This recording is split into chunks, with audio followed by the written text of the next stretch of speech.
All right, we're going to call to order the April 2nd meeting of the West Sacramento City Council, Redevelopment, Successor Agency, and Financing Authority. We're going to begin tonight, as we do each week, with the Pledge of Allegiance. So we'd like to invite our guests to join the council and staff in the pledge, which tonight is going to be led by, how about Marty Tuttle, our city manager.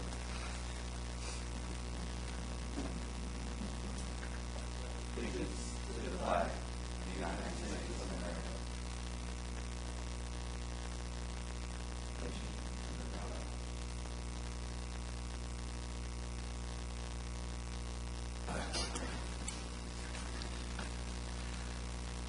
All right, the City Council did meet in closed session this evening to grant final approval to settle litigation with the United Christian Centers of the Greater Sacramento. The Council approved a settlement by a vote of 4-0. All 4 members of the Council voting in the affirmative, approving a settlement with UCC. Under the settlement, UCC is withdrawing its application to build an emergency shelter at 110 6th Street, agreeing that the emergency shelter ordinance approved by the council in December is lawful and consistent with the city's housing element, and giving up title to all plans related to the proposed shelter. And in exchange, the West Sacramento Housing Development Corporation and the city are contributing a total of $350,000 to UCC. So with that, we're going to proceed to item 1A, which is presentations by the public on matters not on the agenda but within the jurisdiction of the City Council. As is noted on our agenda, we're prohibited by state law from taking action or having a discussion on items brought up under item 1A, but it is an important opportunity for a public forum. We ask that anyone wishing to address the council on this or any other item tonight to please fill out one of the yellow cards that's available at the front door and turn the card into the city clerk. In front of the clerk is the timer that we use to make sure that everyone has a chance to be heard. So to that end, we ask that all comments be limited to no more than 3 minutes. The flip chart in front of the clerk indicates which agenda item the council is currently considering. We take the yellow cards all the way up till the conclusion of the staff report on an item. Once the public comments or council questions or council deliberations begin, we don't take any additional speaking requests. For item 2 this evening, since there is no staff report, we'll take the yellow cards up to the conclusion of the interviews, but once the deliberations by the council have begun, we won't take any additional speaking requests. Excuse me. We also recognize that for some folks, speaking in public can present some anxiety, so we do ask that there not be any demonstrations, no boos, catcalls, or even applause in the chambers, and then we try to maintain a civil discourse. So with that, we're going to proceed to item 1A, and we have one request to speak on that, and that's by Mr. Bill Lowell.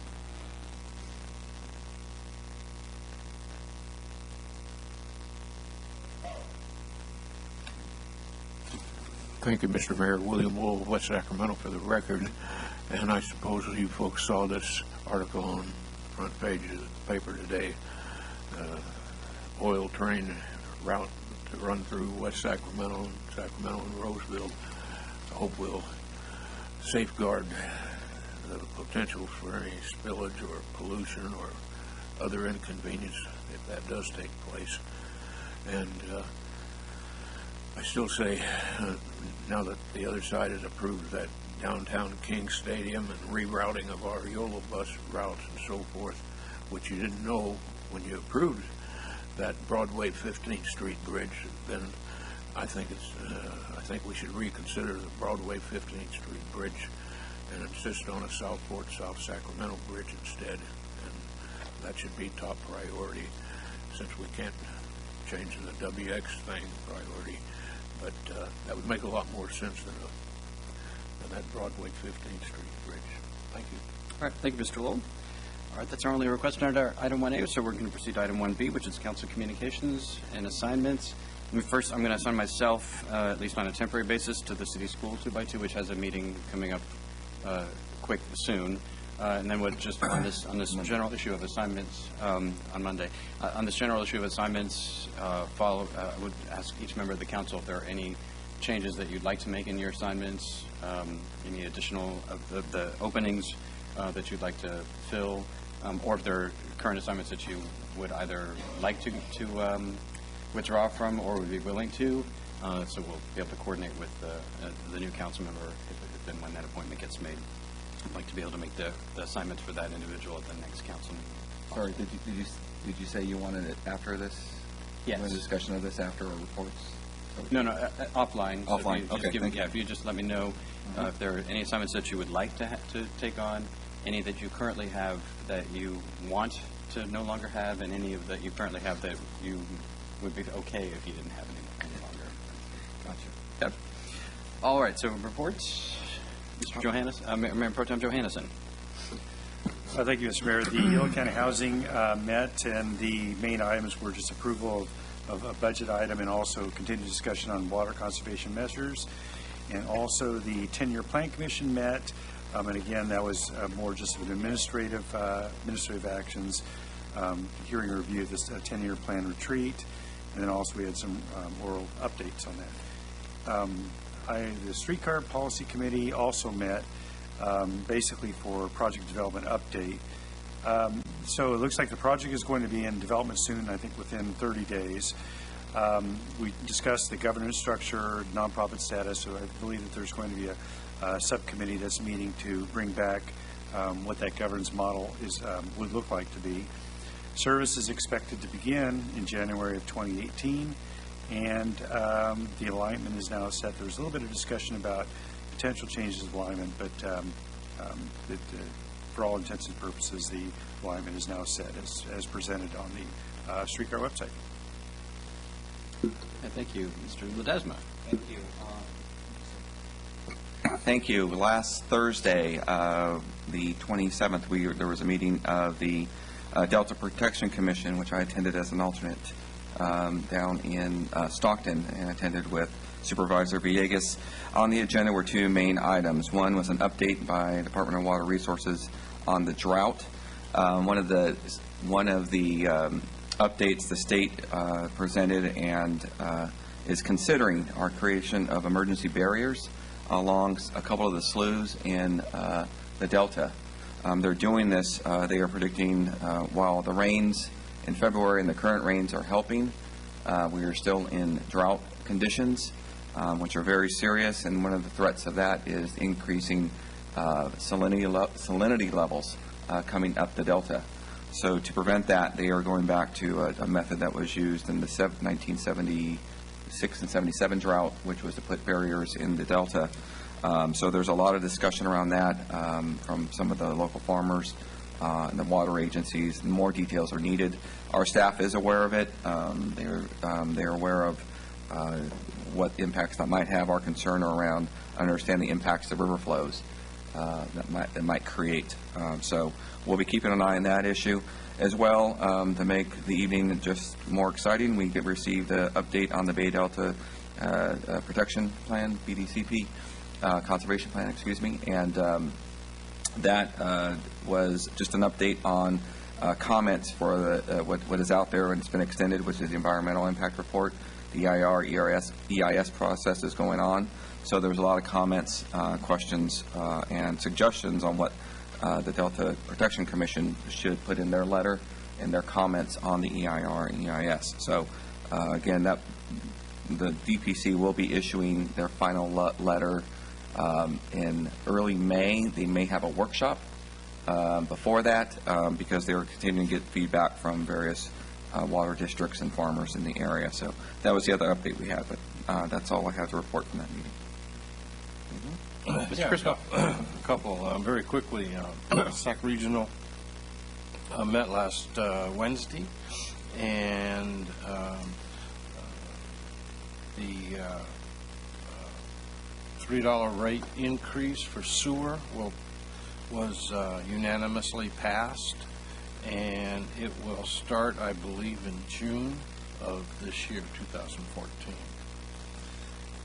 Another meeting I went to was West Sac-SAFCA, and it approved an agreement between the Corps for a cost sharing between West Sac-SAFCA and the Corps and the federal government for various expenses, whether it be engineering, design, or whatever they are. But this is something we've been trying to get for a long, long time. We had it early on, and then right at the last minute they took it away when it would have really been helpful for the city of West Sacramento to defray some of those costs. But now they have put it back in place, and so from I guess it's upcoming expenses moving forward, there will be some kind of a cost-sharing agreement. And then LAFCO met last Tuesday or Thursday, and the main topic was shared services. And the city managers are discussing this amongst themselves. There's a number of issues, and what's really sort of brought this to light is because of some budget concerns, and these shared services contracts are increasing LAFCO's budget. Therefore, it increases the city's participation and as far as the budget is concerned. But we did pass a budget last week, and there was an increase, and we now are waiting for our staff at LAFCO and the city managers to meet and line things out, because they don't expect any other additional expenses to increase at all. So, but at the same time, I think it's something that we at LAFCO really need to get a lock on. All right, thank you, Mr. Christoph. I wanted to report first from the Sacramento Council of Governments. At our board meeting last month, we approved endorsement of a Tiger application to the federal government, a joint application by a City of West Sacramento application with the City of Sacramento in partnership for $1.5 million as part of the $3 million cost of preliminary engineering and environmental design for the Broadway Bridge structure. We're hopeful. I'm skeptical because of our the status of where we are in the barging project. That will be as competitive as we would like, but it's an important step in the regional partnership. So the regional board endorsed that project. We also had I think our first ever joint meeting with the regional managers, the city managers and county executives. The primary focus being, I guess this is what city managers meet about, but the primary focus being a common nomenclature and a framework for the declaration of drought stages, essentially. That as you know, I mean, several jurisdictions around the region have been declaring this is a stage 3 drought or a stage 2 drought or a stage 4 drought. It's not clear what that means because it means something different. What the stage is means something different in different places, and then what sorts of actions you might be expected to take as a water consumer or business is also varies quite a bit. So there was so the effort that the managers have been putting together and that they shared with us at the joint meeting was around trying to bring some commonality to that. It's not as simple as it sounds, because for the same level of drought, the kinds of things that you might do in a city like ours, where a significant amount of water is devoted to industrial processing, for example, compared to a city like Citrus Heights, which doesn't do much of that at all. The mix of strategies necessary in order to achieve the appropriate level of targeted reductions in water use and consumption would be different, but still helpful to try to put that together. So there was, I think, progress made on that. The city managers are going to be following up together on that issue. And then I also wanted to note that the Universal Preschool for West Sacramento program that we launched here in the city has been named as a finalist for the National City Livability Awards. I think that in the newsletter a couple of weeks ago, the assistant city manager, or the city manager, included in that a notation that we had submitted a nomination, and we were selected. So we're one of the top finalists in the country for that recognition. We're putting together the second round application now, and we expect to know by June when the awards are presented at the U.S. Conference of Mayors annual meeting in somewhere in Texas, Dallas, I think. Yeah. All right. So that's it on communications. We have no appointments to non-city boards and commissions this evening.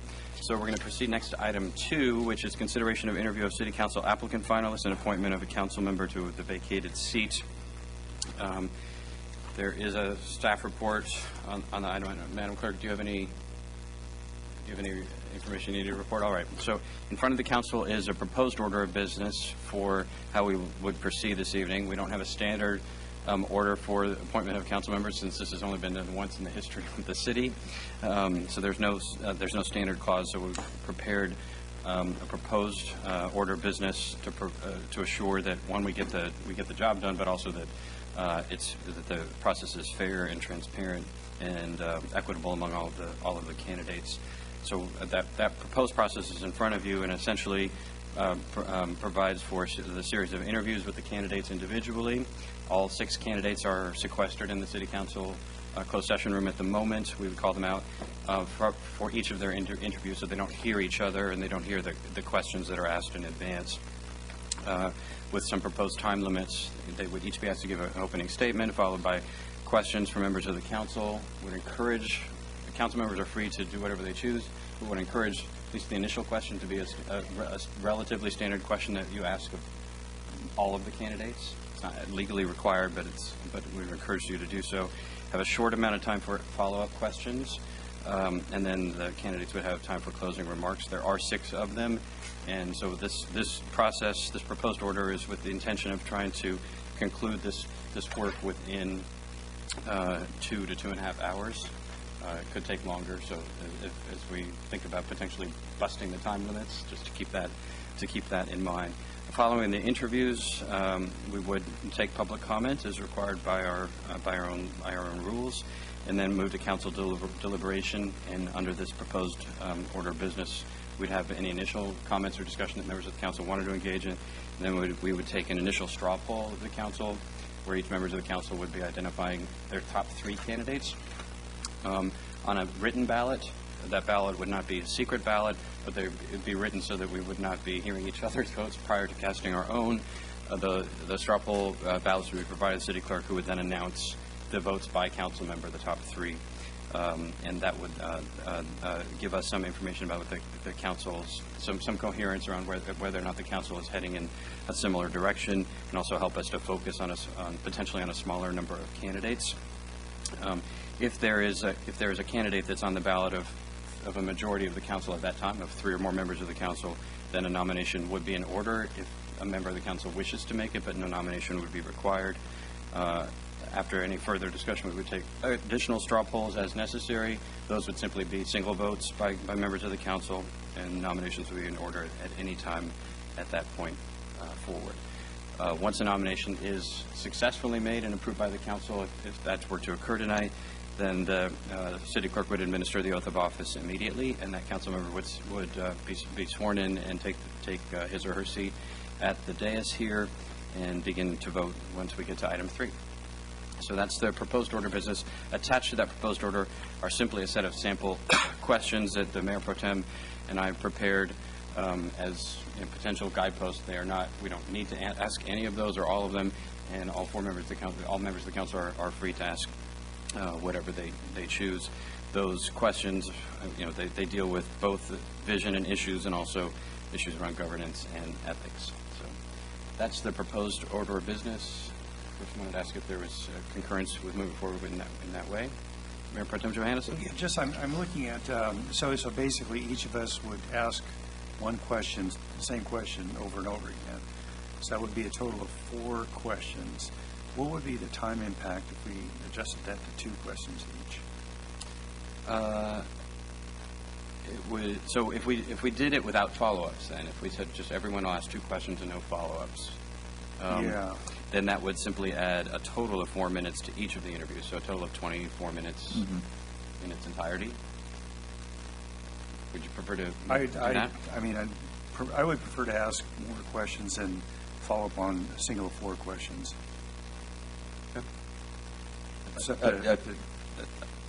As long as I would ask, as long as, again, back to the consistency question, as long as we remain consistent in that approach. The same 2 questions each.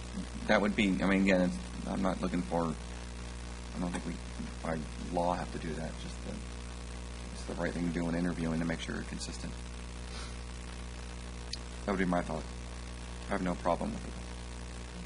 Okay. All right. So on this proposed order, just to be clear, so under 3.3, it would be essentially a repeat of 3.2, but a second round of 3.2, essentially. Okay. Any other suggested changes?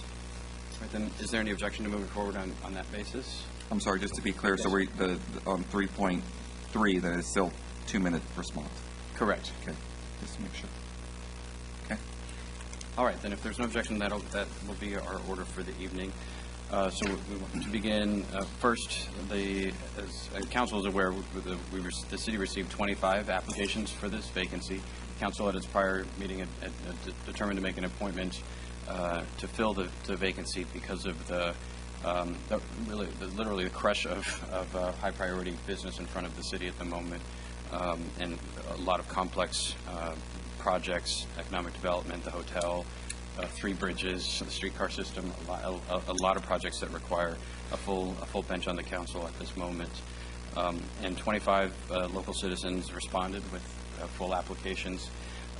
And the Mayor Pro Tem and I were asked at the last meeting to review those and select a manageable number for interviews this evening. Both the Mayor Pro Tem and I reviewed the applications independently to rank them, and then met together to select the finalists. And our focus was on a variety of dimensions of those candidates, the amount of involvement in the community that individual candidates have had, their understanding of the community, their experience in how a city works and what the city does and what a city council member does, gaps in perspectives and skills and external assets that we currently have on the council among the 4 of us that the candidate might fill. So a broad range of those. In my case, because I can't help myself, I assign numerical scores on each of those dimensions. Mr. Johansson, I think, selected his top 11. We had a high degree of consonance between our rankings, almost identical, and so that resulted in the 6 that we're interviewing this evening. I just say that the 25 as a whole is a very strong set of applications. I know we were both very encouraged by the breadth and diversity, commitment, quality, vision, capacity, and talent of the applicant pool as a whole. These 6 in particular, it is it's an interesting process to go through, because you see in some sects you see the council through a different set of eyes. And I would just say, a lot of folks have asked me, well, how did the 2 of you make those kinds of decisions, and what separated some of the 6 from the other 19? And I think in several instances, I think there are a lot of folks in the pool of 25 that are just starting to get active and interested in the community, and they might know a lot about their own neighborhood, for example, but not much about the rest of the city. This was a fairly constant issue with a lot of the applicants, that they just started to become involved in their own neighborhood, or in one part, they might volunteer at their kids' school, and sort of beginning, but hadn't really understood the rest of the community, particularly as a whole. And this is an example. I mentioned this to the Mayor Pro Tem. There was one applicant who was very common with many of the others, who would say, the city is where I live in Southport, and then there's the rest of the city, Broderick. And I pointed out that Broderick and Southport together are 52% of the city. There's actually a whole other 48% of the city out there, besides just those 2 places. But it was kind of an example, and you could see that in a lot of applications, that for a lot of the applicants, they're just coming to their own in terms of understanding the full range of what the community is all about. So that was one area. I think the other area, for me at least, among the applications where these 6 stood out, was a stronger understanding of what it is that the city does and how the city works. And so we had a key question on the application was sort of, what's your vision, and what are your top issues, and what would you do about them? And I would say what distinguished the 6 more so from many of the others was an understanding that the role of the city council isn't primarily to come on Wednesday nights and give 5 ideas, then go home and then come back next Wednesday with 5 more ideas, and then come back next weekend. That the 6 really had a better understanding of the fact that the city council's real job is to serve as the board of directors of a $120 million municipal corporation, and it's the how more than the picking where you want a Trader Joe's to go, but really how do you create a city governance structure and culture and staffing and budget that would support that work. So those were, at least for me, were 2 of the kinds of areas that helped to distinguish the the pack. Again, even the folks, the other 19, were all very strong, and I hope, and I think we both hope that many of them who are just starting to get involved or were very, very, very, very involved in one very particular aspect or dimension of the city would continue and would broaden and deepen their involvement in the city and do so, because there was a lot of great ideas and some really great talent in that pool. So I don't know, Mayor Pro Tem Johannesson, if you wanted to add anything to the report. I think you summarized the issues very well. You know, there was a deliberation here of whether or not to do an appointment versus a special election to begin with, because we all realize this is going to be a long term. It's November 2016, and you know, at our last meeting we discussed you know, having people go through the process, going through an election and all that. That's really beneficial. It's a vetting process, and to a certain extent, you know, our approach was to use this as a mini vetting exercise. And you know, I think the mayor is right that we're looking at you know, commitment, what you've done in the past, and having an appreciation of what this is about. And it's not really, you know, again, coming to a council meeting once every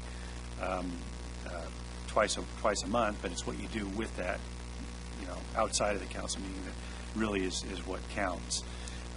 Counts as much as being and coming up here and voting on whatever issue, discussing whatever issue. So I was impressed by the candidates, a lot of very well prepared candidates, a lot of people that were very specific in their fields, very well prepared. But yeah, I think it was, I think we've got a good crop of folks that we were able to at least get to the level to interview here today. There is a real consistency among these candidates, and I'm sure you all will see that when they start coming out. The only other thing I'd point out is that we were very attentive to bringing a range of candidates. Not it wasn't just who are the six most promising people, but also, you know, paying attention to different dimensions, and also to making sure working hard not to just clone the four existing members of the council. But that you know, it was an important consideration, is that the point of having 5 members of a city council is to have 5 different perspectives and approaches that can cohere together and that can work together, but that where everyone is bringing, you know, something different and unique from the community to this table. Mr. Christoph. Yeah. First of all, I'd really like to thank all 25 candidates that did apply. I mean, you know, it takes guts to apply, and it takes some time, takes some knowledge to write all the things down that you need to try to articulate. And I certainly appreciate all 25 people that did that. And I appreciate the two of you, Mayor and Mayor Pro Tem, for screening the applications. And from what I can see, I mean, I think you've done a very, very good job with that. I still contend I wish we'd had this process until November, and then in November we had an election, because that's 2 years, but you know, we didn't really prevail on that particular issue. So it is what it is, and I'm sure the council will do the best possible job that we can to fill that seat now. Thank you. Thank you. Mr. Ledesma. Thank you, Mr. Mayor. I'd like to echo Councilmember Christoph's words and thanking all 25 of our fellow residents who took the time to fill out the application and the questionnaire, and giving us information about themselves and stepping up to serve their community. As a parent, the 6 that came have done that and are still willing to do that, and it's a great thing in our city when you have so much energy and enthusiasm to serve the city, and it's a great thing to see. I also like to thank the both of you for taking time out of your busy schedules to sit down for a few hours and go through the 25 applications and get us to this point. And thank you for thinking of the various elements that it takes to get a 5th council member that best represents the whole city. I'm looking forward to this process, and I hope out of this process the rest of our citizens see that we're working hard to kind of continue what we're trying to do up here, what we've been trying to do for our city, and trying to get the different viewpoints from different people in our community, and that's an important element. So thank you for your time on that. All right, thank you. All right, then let's begin. The order of interviews has been determined by random order, lot chosen by the city clerk. And so our first candidate is Martha Guerrero. We're going to ask Ms. Guerrero to come in.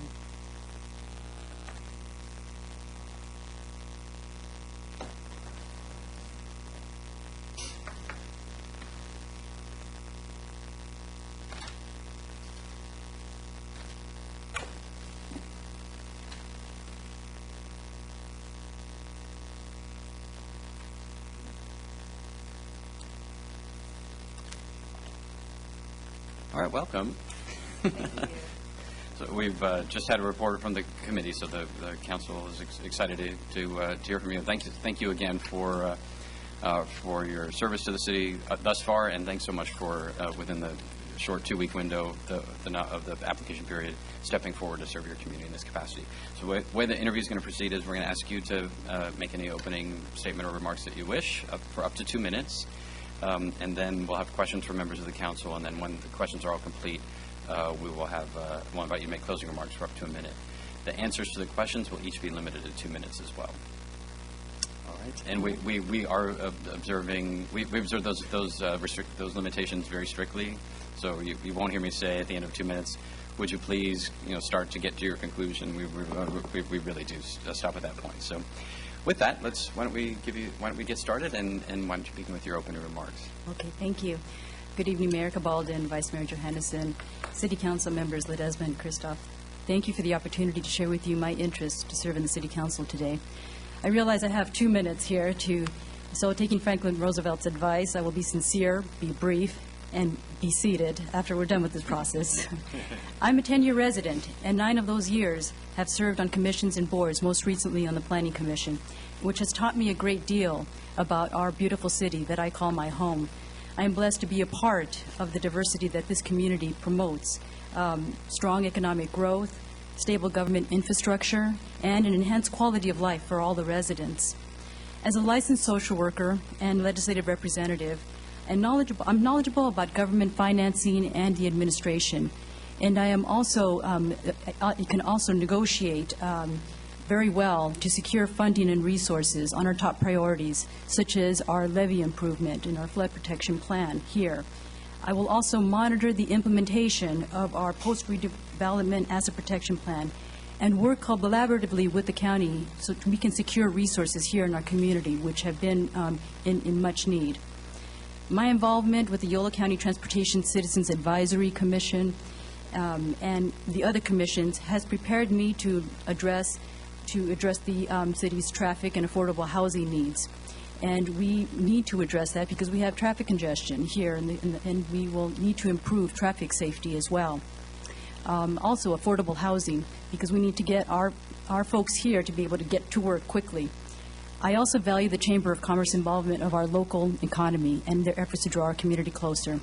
Lastly, I appreciate your unique strengths and your ability to work together as a team.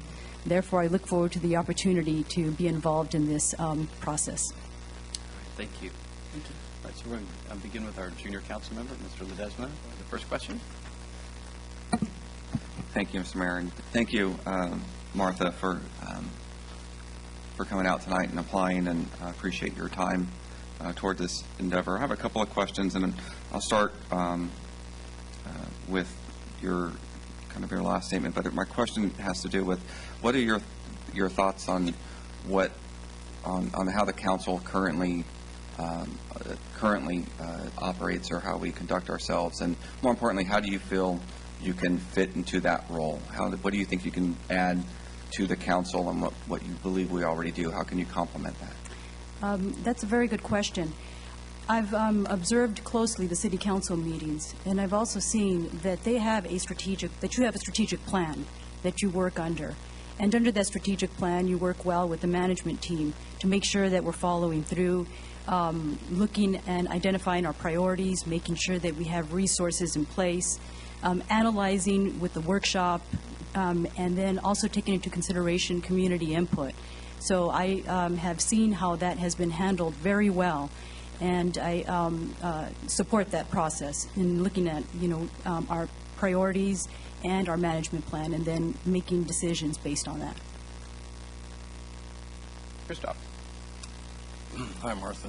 Thank you for applying, and thank you for being here, and Just relax a little bit. I know it's got to be nervous. I know it's got to be. You know, it's different when you're That's good. elected, but when you're applying for something, I mean, it's just different. What are your thoughts on PLAs or project labor agreements and how they apply to labor peace agreements? My thoughts on project labor agreements and how they apply to Labor peace. labor peace. It will be something I will look more closely into.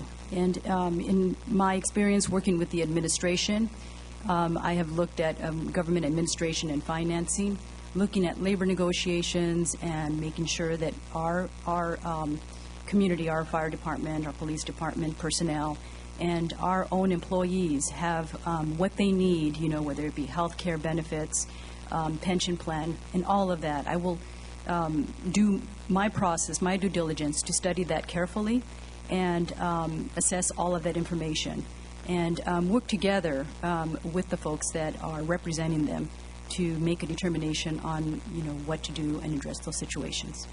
Thank you. Thank you.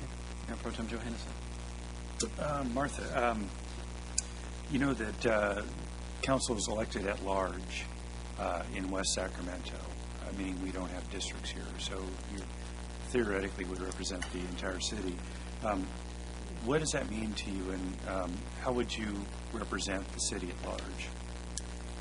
I think that that representing the city at large is valuable in that we have to take a look at all of the city's needs and not just one district and not just protect that one district's needs. I mean, that could be a tendency for a district representative looking at the state legislature. Sometimes they just take a look at their own district and vote based on their own district's needs, and they can be lobbied more heavily on that.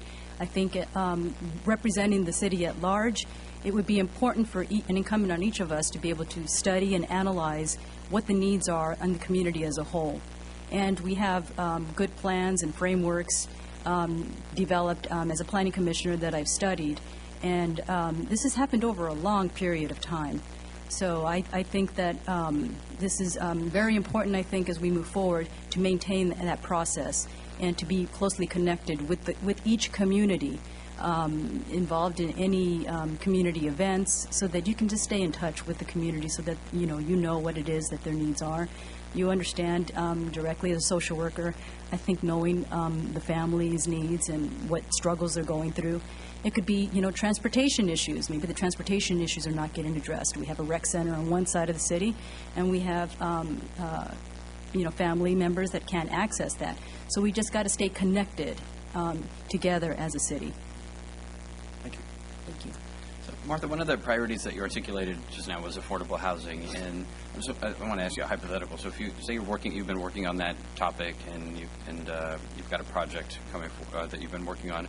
What if that comes before the City Council, and on that night these chambers are full of packed to standing room only with citizens who've come out in opposition to the project that you've been working on? How would you respond or deal with that situation? The city has evaluated the need for affordable housing as it grows for a long period of time. And it has made a determination early on that it's valuable to have access to affordable housing for our residents who can't afford higher income housing. And it is important for me to express and articulate those needs to those that are in opposition and to stand firm in protecting our plans for the future so that if, they may not understand, I'm going to listen to their point of view. I'm going to try to figure out exactly what are the differences that, they may not understand. But I will be knowledgeable as to what the plans are for our city's growth. And I will also take into consideration their concerns, what it is that maybe that they are concerned about. Sometimes it could be NIMBYism, or it could be other things that, that may not directly relate to preserve what the city's needs are. So, it would take some problem-solving skills, conflict resolution skills, to address that. It may be a long night in the City Council, but I think more importantly, we do need to hear those concerns. We need to take it into consideration, maybe ask for staff to come back with more information. I've seen that, that may be more important for us to take a look at, a little closer and to thoroughly study and evaluate exactly what those concerns are. Mr. Ledesma.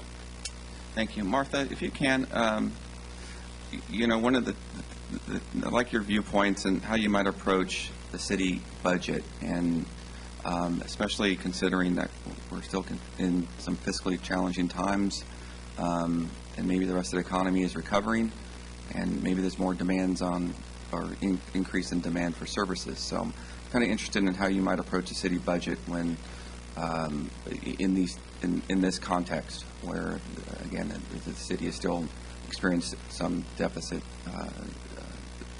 We're still in a budget deficit at the moment. So if you can expand or give me your thoughts on that. Yes, I have a number of ideas that I would take a look at. First, looking at our strategic plan and what the priorities are as we look at competing demands for our limited resources, which has occurred over the last few years in this economic recession. In addition to that, I would also take a look at opportunities where we can legislatively advocate for funding. The city has done a great job in looking at grants, so I would continue to nurture that opportunity, search for opportunities in looking for grant funding. Sometimes those are short-lived, so we have to, think in the long term that those grants aren't going to last forever. So take a look at maybe blending funding with county resources, and working with the county supervisors and administrators. Sometimes these competing funding demands do require a match. So we have to take a look at our limited budget to see what we can do to draw down more funding.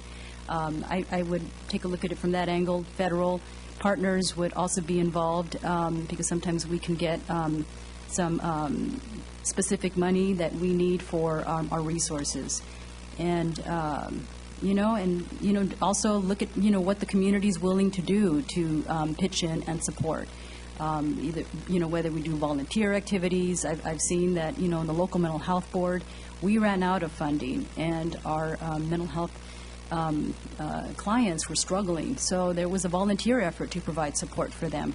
And I've seen that our community has come together when there were homeless people that didn't have, the food and services that they needed, and there was a group of people that pulled together. So I think, working together with our partners in the community has done very well in West Sacramento, which is, why I think this is such a great city. Thank you. Mr. Christoph. Martha, because of your work schedule and what you do, you're a busy young lady. And do you have the time to attend daytime meetings and things that will be required of you if you are seated on the council? That's a very good question. And at this time, I did have a discussion with my supervisor and explained to him, what the demand is for the city council. And he has been very supportive in allowing me to take the time that I need to dedicate what my role here in the city council and do it well. And so I working together, maintaining communication in finding whatever support I need, and being, a legislative representative. Sometimes I have to be in a meeting. I will be able to work together with my coworkers so that I can get those needs taken care of. So I feel like I have a team backing me up in my full-time employment so that I can serve here. Pro Tem Johannesson. Thank you. Martha, there's a number of issues that come before us that there's really not a lot of good solutions, and we've had a lot of those over the years with particularly the budget issues and things that come before us that you're trying to do the best you can do with under the circumstances. I'm just interested in what would your approach be in terms of homelessness and dealing with that? Well, I've seen that the city has taken an in-depth look at homelessness, and it could be a result of a number of things that have been happening. There's been good progress along West Capitol Avenue. And what happens is sometimes some of the problems begin to surface, and those that are coming into the community are beginning to notice it and identify it as a real big problem, where the problem may have been existing all along. I think the problem has gotten a little worse since the economic recession has occurred. I think that the county resources have been very limited and not been reaching West Sacramento. So I think that's part of the problem. We don't have substance abuse treatment. We don't have adequate mental health services for adults. Even for the families, I've noticed that programs such as the CalWorks program that provides mental health and substance abuse treatment are limited. So I have been working together with Joan to take a look at what we can do to extend that, and also a part of a county process to blend all the county departments, drug and alcohol, social services, and health, so that there's a one-door entry for folks who need county services. And specifically, the homeless population is, I know, our target population to access resources immediately because they are in most need. And I think that looking at supply for food and shelter, housing is a huge setback in not having housing for these folks. And so in the county, we need to work together to find housing for them, emergency housing and then permanent housing. Transitional housing could be not the best route for them because it keeps them in there longer and then back out on the street if they don't rehabilitate. I think emergency shelter and then permanent housing is the best route to go, and that is what I see as federal funding coming down to local communities to be the approach, because that is known to be the best practice. So, Martha, unlike the legislature or the Congress, the City Council is a combination legislative, executive, and quasi-judicial body simultaneously. Could you just describe sort of your view of what the specific role of a City Council member is in leading a $120 million municipal corporation within the context of a democratic system of governance in 2 minutes? In 2 minutes. I will give it a shot. I can't, but could you? To be brief here, I think the role of the City Council is to make sure that the city priorities are being managed appropriately, that the management plan is following accordingly, to oversee other emergent needs, to make sure that there is that the community is safe and secure, to provide guidance and direction for different parts of the departments that are needing the guidance, to be a coach, a mentor sometimes for anybody in the administration that may need that. So I see that the City Council's role is multiple roles, and also not just sitting up in the dais and listening to presentations, but being out in the community, being a resident. Listening to folks that, have whatever daily issues, because I learn a lot from our residents. I can absorb that and say, we need to make some changes, and I'm going to put that on my list of things to work in the strategic plan the next time around. So I just want to say that it's just letting your hair down, working with the folks out in the community, because they have a lot to say. They have good opinions and ideas, and also a leader for the community, also negotiating with the federal administration on things that we need for our flood protection. That's a top priority here. I think taking a look at those top priorities and negotiating what we need administratively at the federal level with legislation, and working with our partners, across, the river, working with Sacramento, the county, and the city, because I think that we are so close, and we have an arena. We have some growth that possibly is going to happen out there that will affect us. So maintaining that partnership. Most recently, I read that there will be some transportation of materials that could negatively impact the city. So now the time is for closing remarks. So if you want to talk about those materials or switch gears and talk about something entirely different, you have 1 minute. 1 minute. Thank you very much. I would like to say that in closing that I value our residents' input in our community's needs. And my personal strengths as a social worker and working well with people, I have seen that I think it's been reflected positively in my interaction in all the boards and commissions that I've participated in. My experience with as a legislative representative, I have good county administrative and financing experience that I think will be a positive added value working in the City Council and negotiating on important needs for the city. As we work through in the future, we have a riverfront that we are going to be developing. We have a levee. We need to make sure that, all around the city is strong and protected, and a streetcar that needs financing. So I think I bring the skills that are needed, the knowledge that is needed to be able to do a very good job in the City Council. And I thank you for the opportunity to taking, my input and information today. Martha, thank you so much. Thanks, Mark. All right. Our next candidate for interview is Nate Eckler.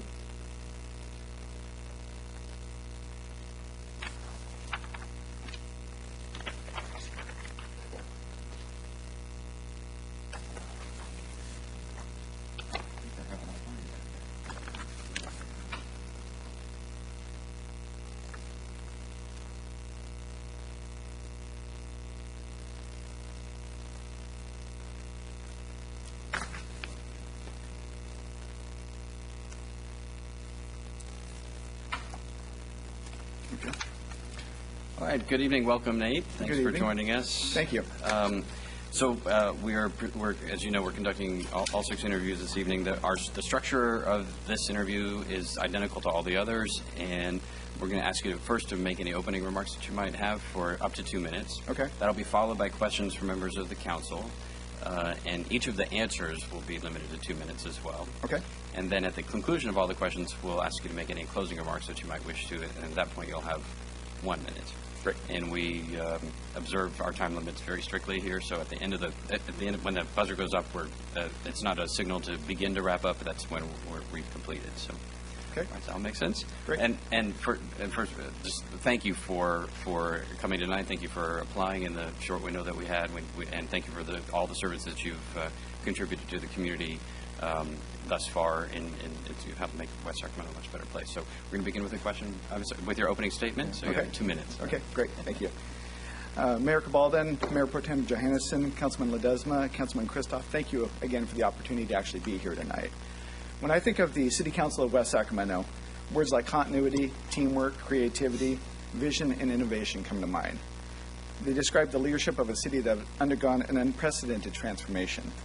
West Sac knows how to win. We have the recipe that other cities are looking to follow, and it's because we've had leaders with these great qualities. We don't need to alter the recipe much. We just need to keep doing what we're doing on a grander scale. As a leader within our community, I had the opportunity to be recognized with a Civic Leadership Award for Service by you in 2011 and presented to me by Councilman Christoph. I've been characterized by citizens and leaders alike to be a passionate, innovative leader and a tireless worker on behalf of our city. West Sacramento is a different place and has its own culture. We've always been the underdog. Our strength lies in our sense of community. We are neighbors here, and we don't just pull into the garage in passing. We have our national night out, block parties, and movie nights in the park. We unite at farmers market and look out for each other on the Neighborhood Watch Facebook page. As leaders, we need to advocate for the greater good and also be the agents for change within our city. Like any community, West Sacramento is not without its share of issues.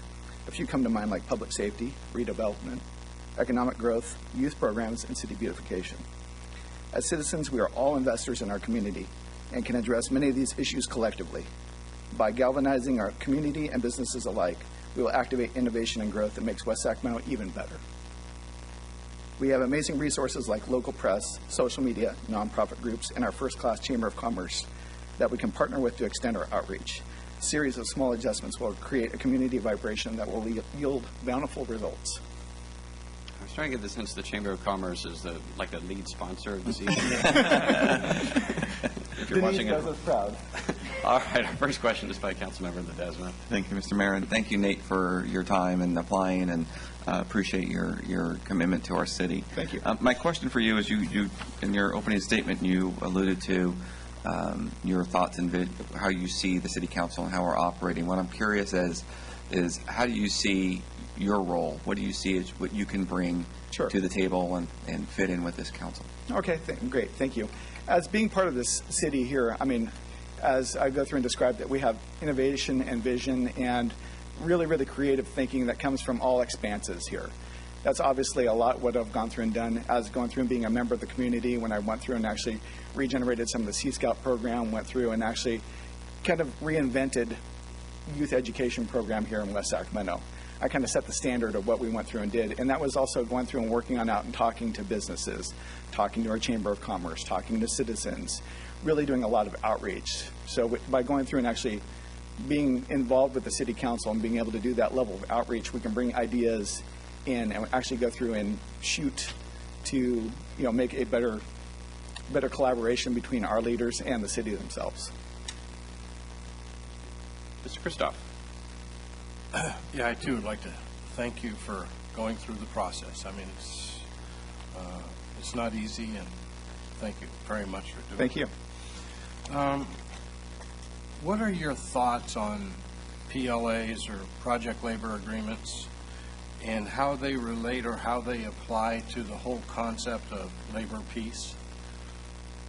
I guess I don't quite understand the question. Would you mind expanding just a little bit on it for me, please? Well, we have some major projects that are looking at coming into the city of West Sacramento. Okay. And organized labor would like to have labor peace with the developer of those particular properties. Okay.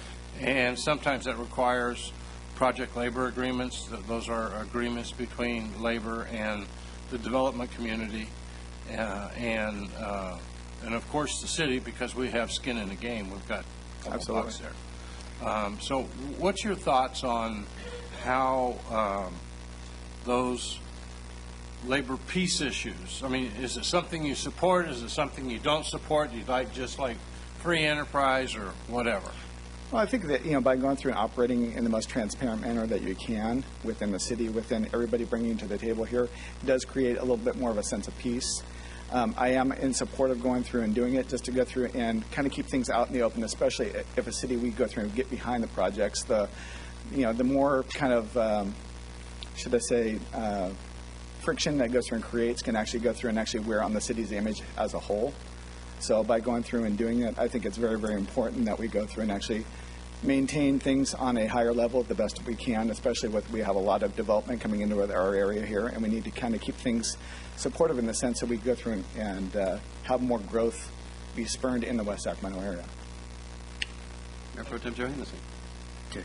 Nate, our city council, we're all voted in at large. There's no district seat here. So what does that mean to you in terms of your ability to represent the city as a whole? Well, going through and being here, I've had the opportunity to be here from starting out, halfway through my 6th grade. I've got to go through and go to school here. I got to go through and be a dad here. I've gone through and done coaching. I've done, many different facets within the city. I ran a business here.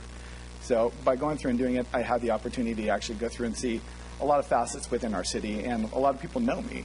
A lot of people were actually encouraging me to actually go through and step on up and apply for this process here, which was, it feels great to have a lot of confidence from those within our city. And going through and doing so, to have that confidence, I already like to go through and lead here, and anybody knows me, I tend to do 110%, probably a little bit more than that. So to go through and do that, it would be an honor to go through and serve and be hopefully reelected if I go through and get accepted here tonight. So, Nate, one of the priorities that you mentioned was revitalizing Hollywood hardware. And I'm just going to pick on that just as, not as an issue, but just for a hypothetical. Sure. So let's say you've been doing a lot of work on a project that you want to get located into Hollywood hardware to revitalize it. And the night that it comes before the City Council for approval, you show up here and the room is packed, standing room only, with citizens opposed to that project. How do you react and how do you deal with that situation? Well, hopefully going through and before we would get that far into the process here, I would have gone through and actually solicited input from a lot of community groups to be prepared to go through and know what the concerns were leading on up into it. Now that right now it actually sits as a vacant area here, and well, a historic building, a bit of blight along Merkley Avenue.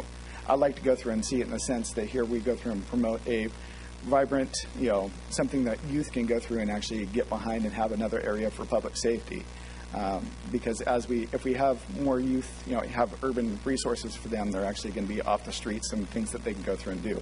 Now, to answer your question, I would like to go through and have answers going through and leading on up to it, and kind of present all the facts leading up to the point there to go through and say, build a compelling case of why it's important to go through and move forward with the project. Mr. Ledesma. Thank you, Nate. I just have a question about how you might approach our city budget, and especially given the fiscal challenges that still remain for city government while the economy seems to be coming back, and how you might approach it, what your thoughts are on the budgeting process, given that residents might start having more demands for services. Sure.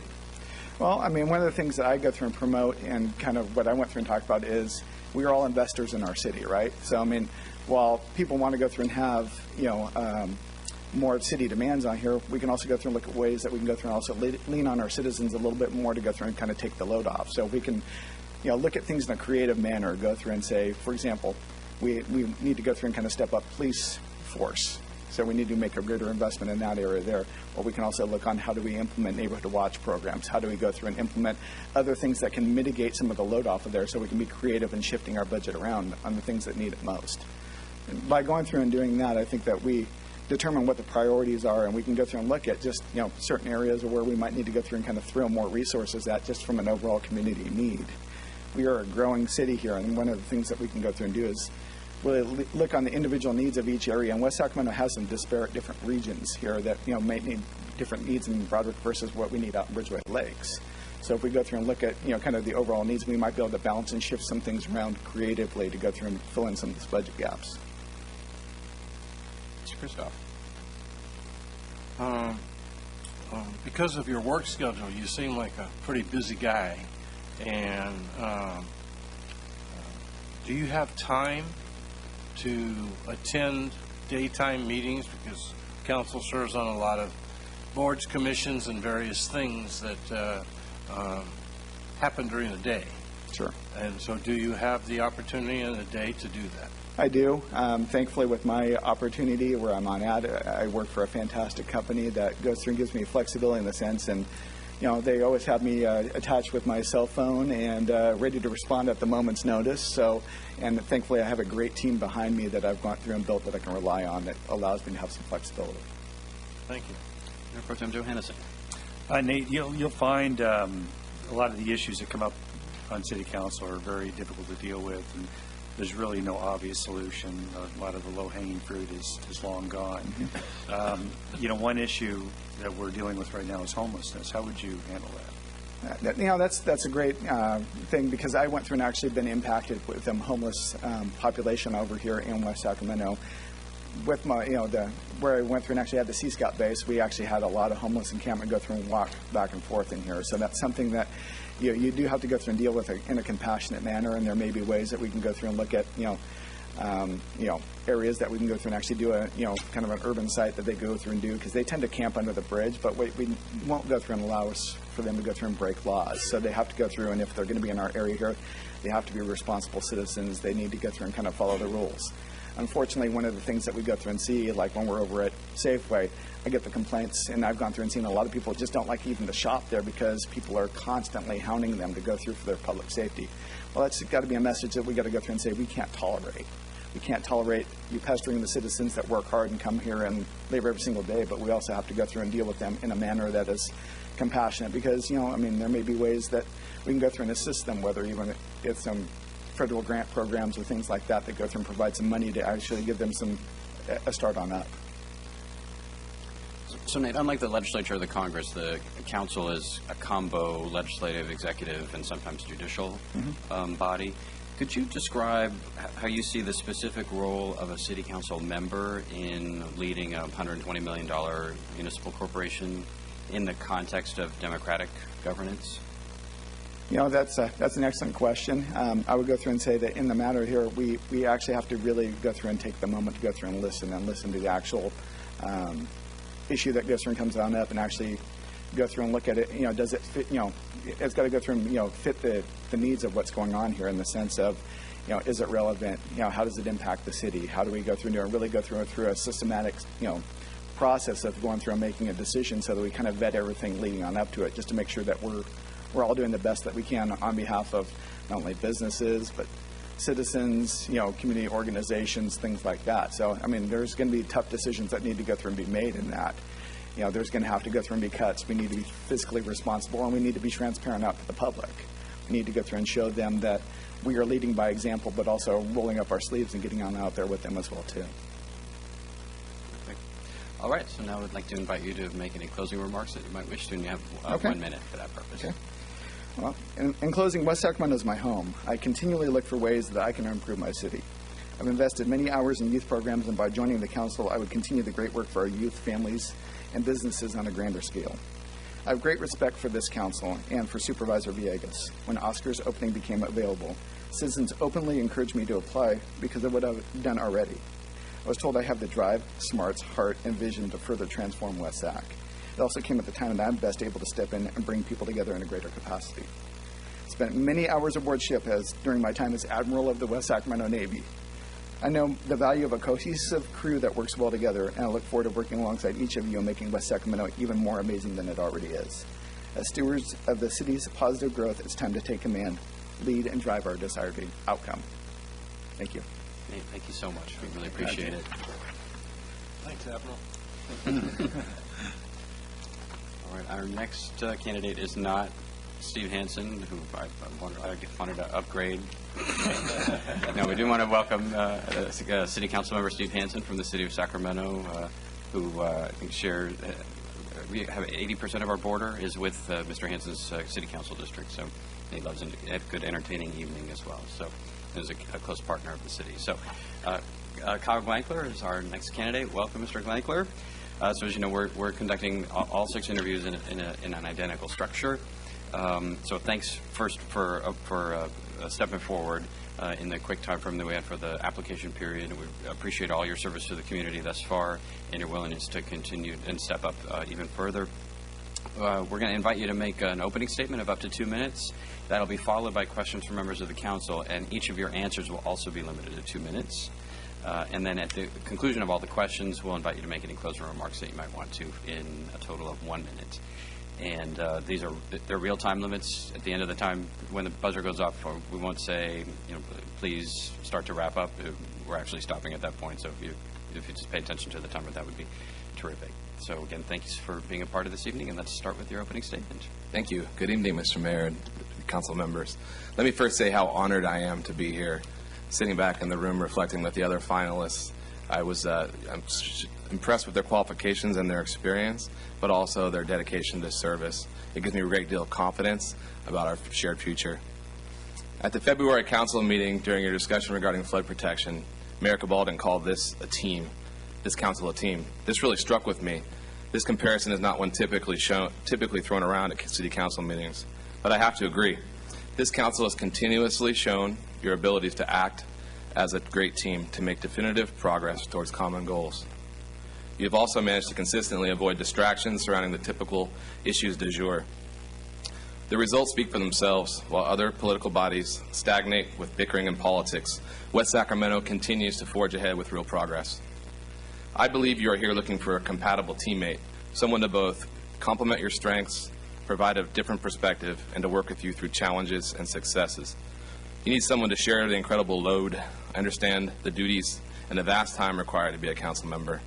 My experiences as a father, a husband, a businessman, and an engineer make me the teammate you're looking for. If I'm appointed, I promise to work tirelessly to continue to drive West Sacramento forward. I believe my construction background provides me with a unique resource for the City Council with respect to the Convention Center, the river crossings, and the levee improvement projects. I believe my experience as a regional businessman complements the Council as well. West Sacramento is a big part of me and my family. In fact, I feel like West Sacramento really chose us. I've either worked or lived in West Sacramento continuously for more than 12 years. My first job out of college was actually working for Brown Construction on Enterprise Boulevard. And in fact, this building we're in right now was my first construction project. My family and I love West Sacramento, and we're committed to continuing to make it the best city in our region for generations to come. Thank you. First question will be by Mr. Ledesma. Thank you, Mr. Mayor. Thanks, Kyle, for applying and for your efforts in serving our city. My question, and you sort of alluded to in your opening statement, but I'd like you to expand upon it if you can in calling this a team. And I'd like to know a little bit more about how you feel you can complement this team and what role you think you could fill that you don't think is already here. And if you can kind of go into that a little bit, I'd appreciate it. Yeah, in my experience at Berkeley, I learned a lot. I was in a number of classes where people are very outspoken, and I really learned that there's always another side to the story. Somebody always has another opinion or point of view that really should be considered before you form your opinions. So I think, that being able to understand where other people are coming from and take their strengths or their arguments and listen to what their thoughts are and how that will move forward is a great strength that I have developed over the years.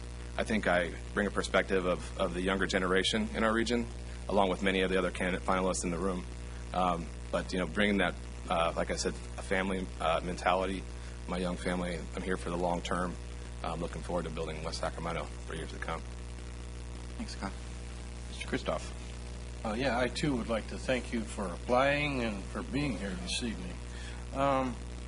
What are your thoughts on PLAs, project labor agreements, and how they apply to the labor peace movement that people would like to have?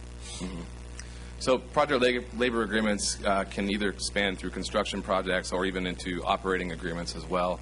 I think that they have their place for certain projects depending upon the resources available for construction or, in fact, for operations. I don't think that they're a necessary fit for all projects. It has to be taken on an individual basis. So, the right project where it makes sense is, they could be implemented, but not necessarily for all construction and operations projects. And how do you think that labor peace plays into that? The labor piece? The labor piece. Well, having a skilled workforce in the construction, if you're specific to construction, are you asking? And having a skilled labor force, whether it's formal union workers or non-union shops, I think is an important aspect if you want to have a competitive, high-quality construction project. But I don't think that project labor agreement is the only way to accomplish that. Okay. Mayor Pro Tem Johannesson. Yeah, Kyle, West Sacramento elects its council members at large. Others do it by district. What does that mean to you, and how do you intend to represent the city at large? Well, I think that our city is changing. The demographic over the last 20 years has significantly changed, and I think there's a lot more younger families moving in here to settle. And I would represent that demographic, if you will. I think, it's important for us as we move forward as a community to really think about how we retain those families, both encourage them to come here and then keep them here as they continue to grow as family members. So, I think the city is very diverse. So, really making sure that I represent my demographic and really listen to all constituents and try to take that into account when forming my platform. I was busy paying attention to the answers. I forgot to do my homework on my question. Let me pick something real quick. All right, so one of the priorities that you articulated in the written application was around, and you mentioned again this evening, was public safety. So let's just assume for a second that you were on the council, you have been working on some public safety initiative with the police chief, ready to launch, a lot of work had gone into it, and the night that the council is going to take it up on its agenda to grant formal approval, the room is packed with citizens who are opposed to the project that the public safety project you've been working on. How do you react and respond in a situation like that? Well, as I mentioned earlier, I think everybody has the right to their opinion, and it's important to make sure that all of our citizens have an opportunity to voice that opinion. I think, I would really consider all the opinions in the room, make sure that everybody had a chance to speak, weigh those in with our analysis of the issues, make sure that we had an opportunity to discuss it. But if I felt that my initiative had merit, and I would make sure to highlight those issues, those topics, those high points, if you will, and make sure that that we discuss not just their opinion, but all of the issues are brought out, and we can make a decision as a group together. Mr. Ledesma. Thank you. Kyle, could you give me your thoughts on how you might approach the city's budget and the process of our budget, given that the city still has some fiscal challenges. As the rest of the economy picks up, services, there might be an increase in demand for services. So give me your thoughts on how you might approach the budget or that process. Well, I believe that the city's on a two-year budget process, correct? I think, it's obviously hard to forecast 2 years in a row, or 2 years in advance when the economy is kind of tumultuous as it is. So, I'd work with city staff and make sure that we're, looking at how impacts to the budget will be maybe overcome or equated with increase in revenue, and really look at best case and worst case scenarios, and really work with our talented staff here in the city. Mr. Christoph. Kyle, because you're still a young man and you're still working, do you have a work schedule that gives you flexibility so that you can attend daytime meetings? Because we, at the council level here, we do have a lot of daytime meetings, 2x2s, and commissions and various things. Yes, I've spoken with our CEO of our company, and they're very supportive of my efforts here, and would also allow me to attend meetings as necessary. I'd work my schedule around those types of meetings. Mayor Pro Tem Johannesson. Yeah, Kyle, there's a number of issues you might be aware of in West Sacramento that really don't have obvious answers. Usually the hard ones will come to us and easier ones won't come to us. One such issue is homelessness. How would you handle homelessness in West Sacramento? As you mentioned, the easy problems kind of tend to solve themselves, and that's really the responsibility of these types of councils and elected officials, is to really tackle the tough problems. And homelessness continues to be a challenge in almost every community in our country. It's a challenging topic. I think there's a lot of differing opinions on the matter. I think it's important to remember that homelessness is an issue that affects all of us, and that those people that can't afford to be housed are people that we need to take care of, and we need to find ways to make sure that we can help them with any problems or issues they may have, and to get them on the right step towards either finding housing or finding a way to get off the street. But there's a lot of issues that kind of tie into homelessness. It's not as simple, as you said, as a cut black and white answer. So I think really getting input from all stakeholders and making sure that we look at the problem holistically is an important aspect of that problem. So, Kyle, unlike the legislature or the Congress, the City Council is a legislative, executive, and judicial body at the same time. Could you give us some insight about how you would describe the specific role of a council member in leading what's a $120 million municipal corporation in the context of a system of democratic governance? I think the role of the council is really to set policies and also to hire and make sure that the right people are working for the city, including the city manager, which the council is doing a great job here with Martin Tuttle, and really allowing city staff to implement the road map that the council has set out. So really it's a strategic body, as amongst other things, but that's, I think, the main aspect of a city council such as this, is to set policy and strategy long-term and allow staff to develop the roadmap to accomplish the strategy. All right, so now I'd like to ask you if you've had any closing remarks that you'd like to make, up to a minute. Sure. I just want to say we owe our success to our great leaders of yesterday, and through the leadership and the collaborative process that you have created and sustained. It's through the leadership of these processes that we have our great city today. It's up to each of us to honor this legacy by caring for a community built on hard work, teamwork, and careful planning. It's an incredible responsibility. As a council member, I know there will be many meetings to attend with lots of windshield time in between. I know there will be an incredible amount of reading and background work to do to properly prepare. I'm completely ready for all of this. As a lifelong basketball player and now a coach, I really like the mayor's council description. Successful teams are the result of team chemistry, a balance of skills and abilities, and the desire to truly cooperate. This appointment represents an opportunity for transition.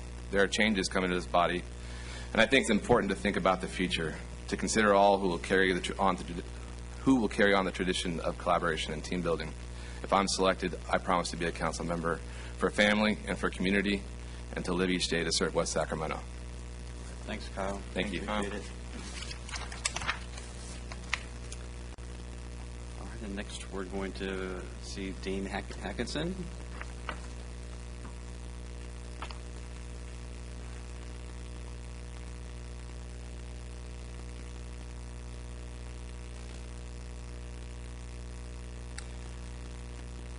Good evening and welcome. Thank you. So as you know, we are conducting all 6 interviews according to the standard structure and Right. format. So first, thank you for stepping up this evening and applying for the vacant seat on the council, and for coming this evening for the interview. We appreciate all your activity in the community and your willingness to serve even further. We'll begin with a 2-minute opening statement. And that'll be followed by questions from members of the council. And each of those questions, the answers should also be limited to 2 minutes. Okay. Following all the questions, then we'll ask you to make any closing remarks that you might wish to, for a total of 1 minute. Okay. Right, and we've observed the time limits very strictly here. So what won't happen at the end of 2 minutes is you won't hear me say, now if you could start to get to your closing. Right. We'll actually stop at that moment. Okay. All right. Okay. So welcome, thanks, and let's go to your opening statement. Thank you. Thank you, Mayor, council members. My name is Dean Hawkinson. I grew up in Citrus Heights, so I'm a local man. Moved to downtown Sacramento 16 years ago, and then bought my home in the Broderick area 5 years ago. And living in downtown Sacramento and in the Broderick area, which I consider to be an extension of the urban core that is downtown Sacramento. As you said, in the recent state of the city, the western third of the downtown core. I liked hearing that. I have embraced what it's like to be in an urban environment with a dense diversity and a lot of things going on around me. And I think, as anybody would in that situation, that I have wanted to become more involved in the things around me. So, in the time I've been in this environment, I've volunteered my time for community service and some charitable events, and I've tried to be a good neighbor. And I've been a bicycle commuter for some time, and I think the next step would be trying to involve myself in the city government. So here I am, and in the last 16 years with the state government, I've dealt with a lot of different groups of people who have very differing opinions about how things should run, and I've come to realize that sometimes if my opinions vary, All right. All right, thanks, Dean. The first question will be by Councilmember Ledesma. Thank you, Mr. Mayor. Thanks, Dean, for coming out tonight and applying. I appreciate your service and willingness to serve. My question to you is how you view this body, the City Council, and what we do, and more importantly, how you see your role and what you might do to complement the City Council. Thanks. I have most of my experience now has been watching the city council, the videos of your city council meetings, and I've enjoyed pretty much everything that's come out of all of your mouths, and I really appreciate the focus that you have on an urban development, a strong city center, and I think that everything that I've heard makes me pretty happy. I didn't bring any notes at all. I think that I like where everything's going with the city council, and I think that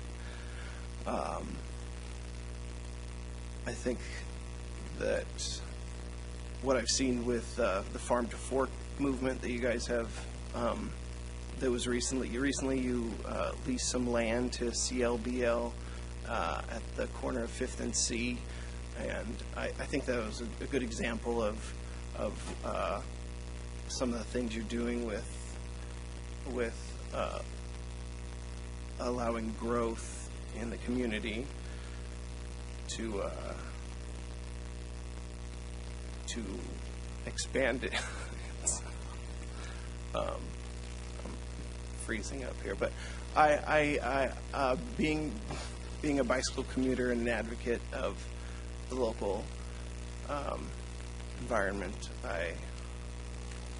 I've enjoyed seeing the focus on urban infill development, and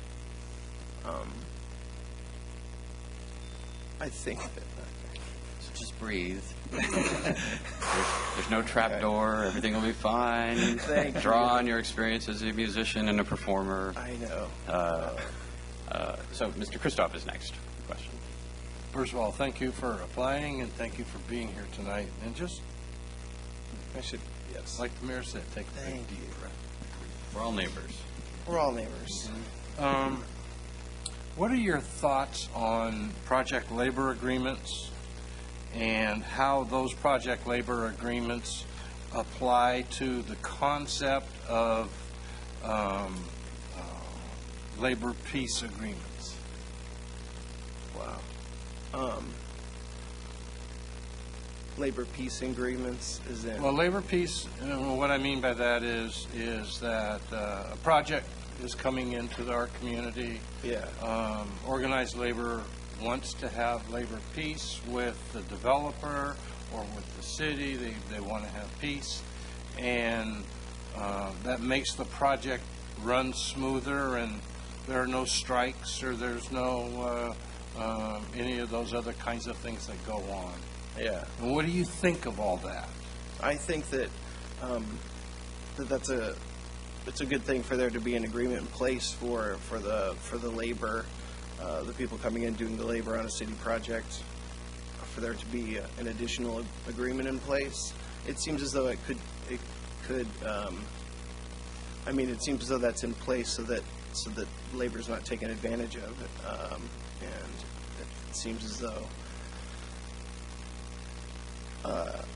It's probably a necessary thing to have in place with the agreements of when a labor force is contracted to do some city work.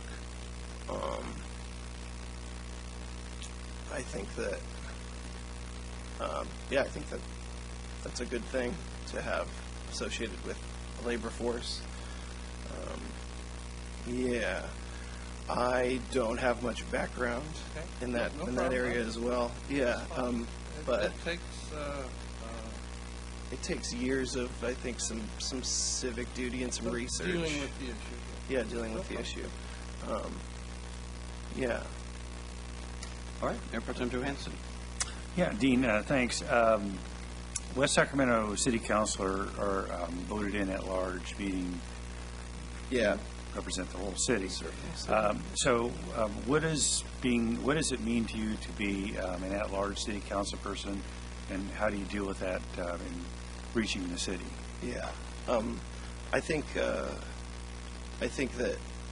living in the Broderick area, I definitely have to expand my perception of who I'm serving beyond my immediate neighborhood. I realize that there in the Southport area and down into the Southern River area, there are definitely a lot of houses. It's more than half the city, and I think that there would be different considerations when thinking about what's going on in that area of the city, and so I realized I couldn't just put a focus on my specific neighborhood.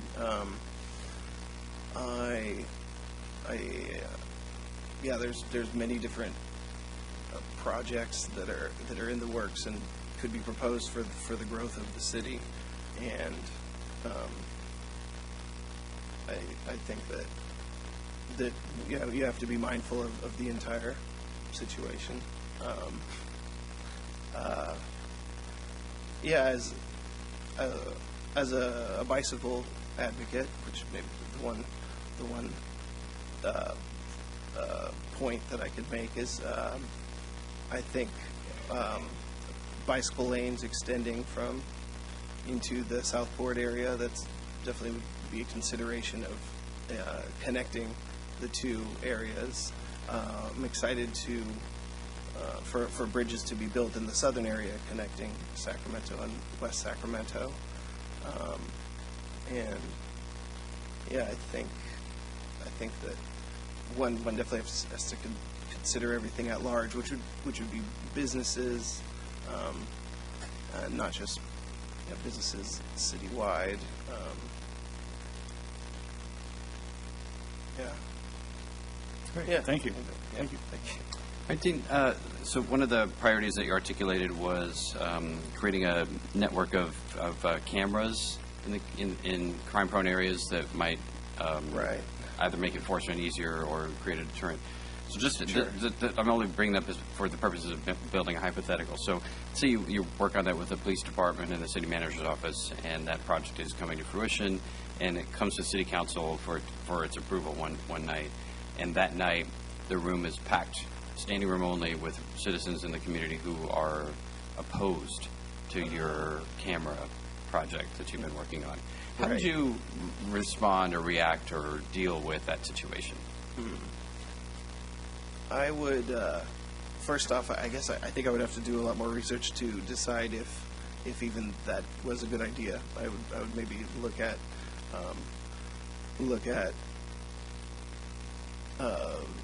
ask people in specific areas where cameras were proposed to be set up and see how they felt about the situation. And I think I'd have a gauge at that point of the backlash from the community.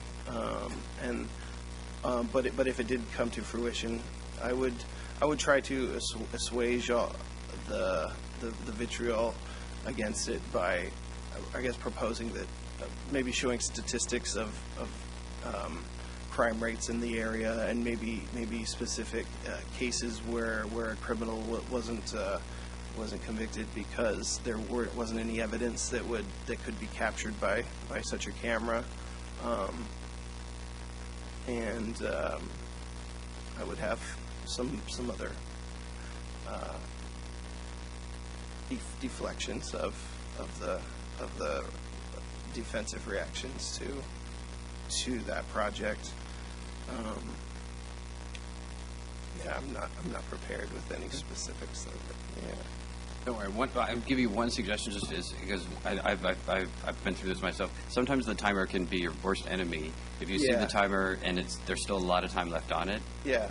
definitely don't feel like you have to like our expectation is that. Oh no! you Thank take 2 you. minutes. 'Cause In fact, I haven't even been doing that. I haven't looked at it once. sometimes I find it completely causes frozen. people to both rush and extend and just don't let the timer run your life. So- Thank you. No, just exactly. We're confident, All right. confident neighbors saying our minds. Yes. Mr. Ledesma. Thank you. And I think he's talking about me that actually does take the time and use it as much as I can. Yeah, so he can't even see the timer. Dean, one of the things that the council has to deal with is the city's budget. And so I'm just interested in your thoughts, how you would approach the city's budget, given that the city's still seeing some fiscal challenges. We're still not quite out of the worst of the recession, but the economy's starting to pick up, which might mean residents might have an increase in demand for services, be it Oh yeah. park service or police departments, whatever else. So tell me how you might approach that, and what your thoughts are around the budget and in the process itself. Yeah. I believe that a recent council meeting that I observed was, I believe it was your State of the City address, Mayor, where you had said that you're not going to be handing out any subsidies for developers that would want to come through, which definitely led me to believe that there's we're keeping the budget. There's not going to be a lot of subsidized spending and things of that nature. So, and I think that's a good thing. I think that I think that I would like to see spending within budget for for social services that the city needs. I think you'd have to take on a case-by-case basis the demands of the community and see how viable the argument is for the necessity for a given projected use of the city budget. I would like to see, a city's not, a city doesn't have to make a profit, so I think, coming up to budget on some infrastructure development, which the council seems to be doing a good job of spending the city money wisely. I think that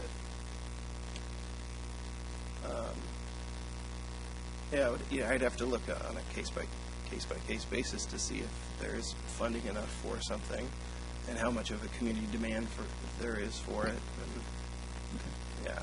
Thank you. Yeah. All right. Mr. Christoph. You doing okay?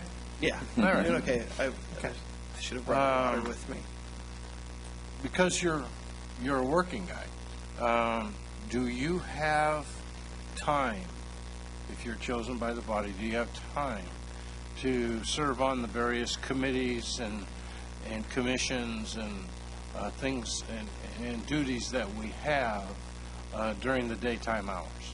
I think I would devote some of my time and take time off of my job to come to a certain amount of things. I think I would have to consider how much time is used up by a certain amount of positions on whatever committees or commissions that I might be appointed to.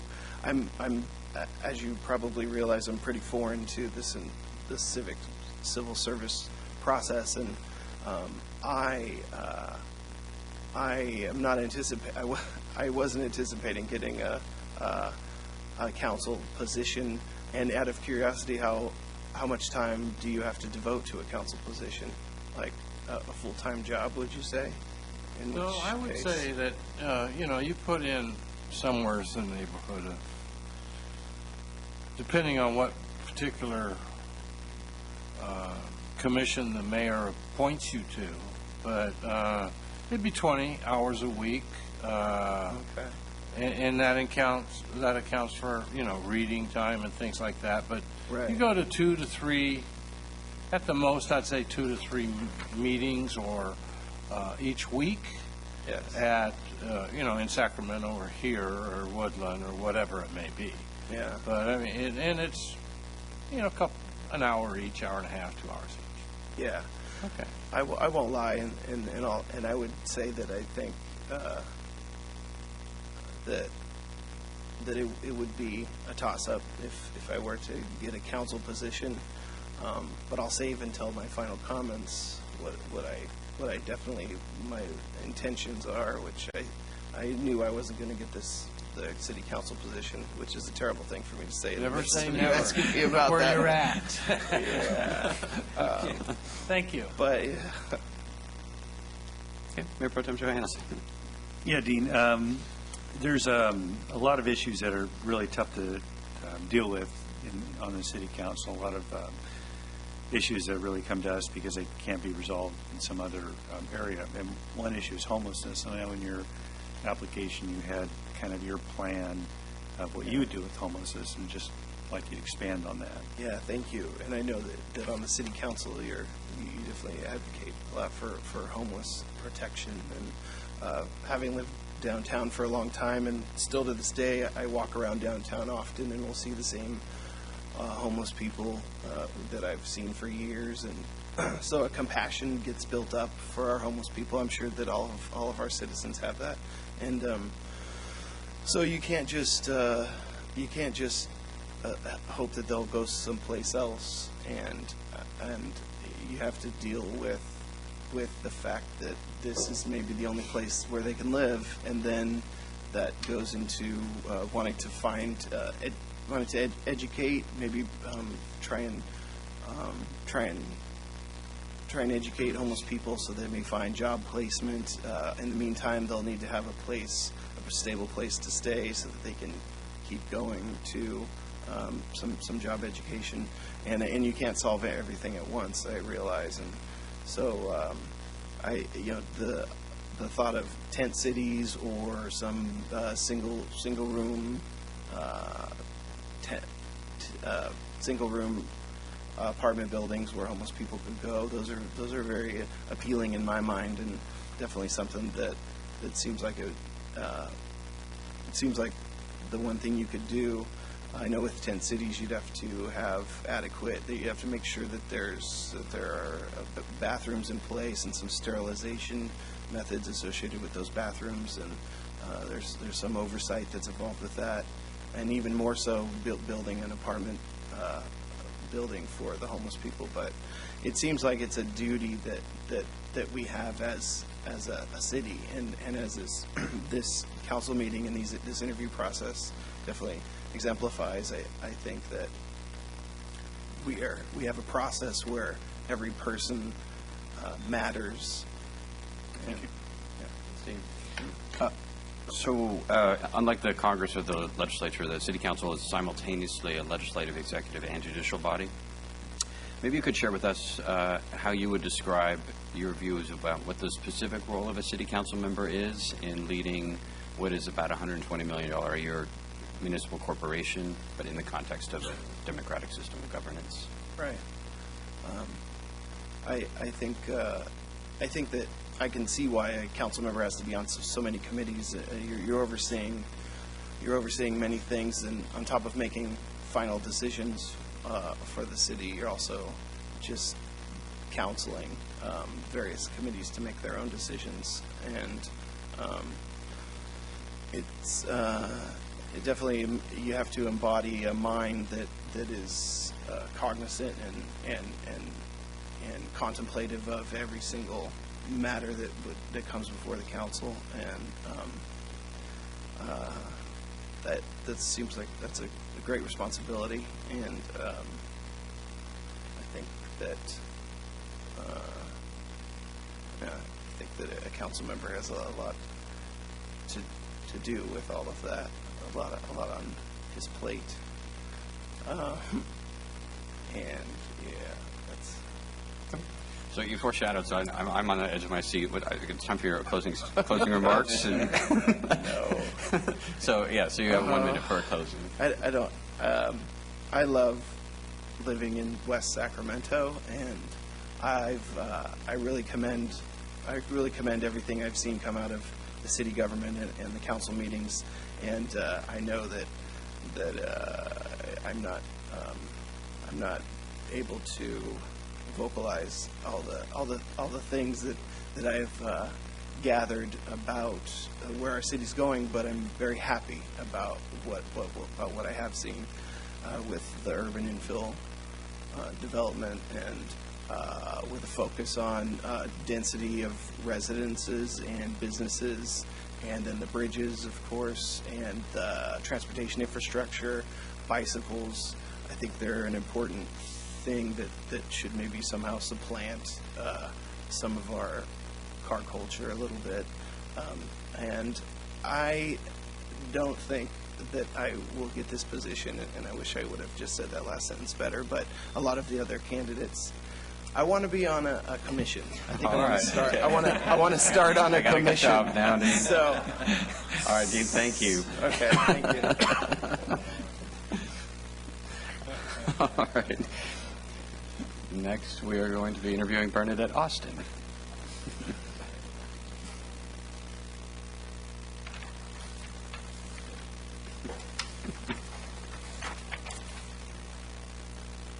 There are easier ways to get on a city commission.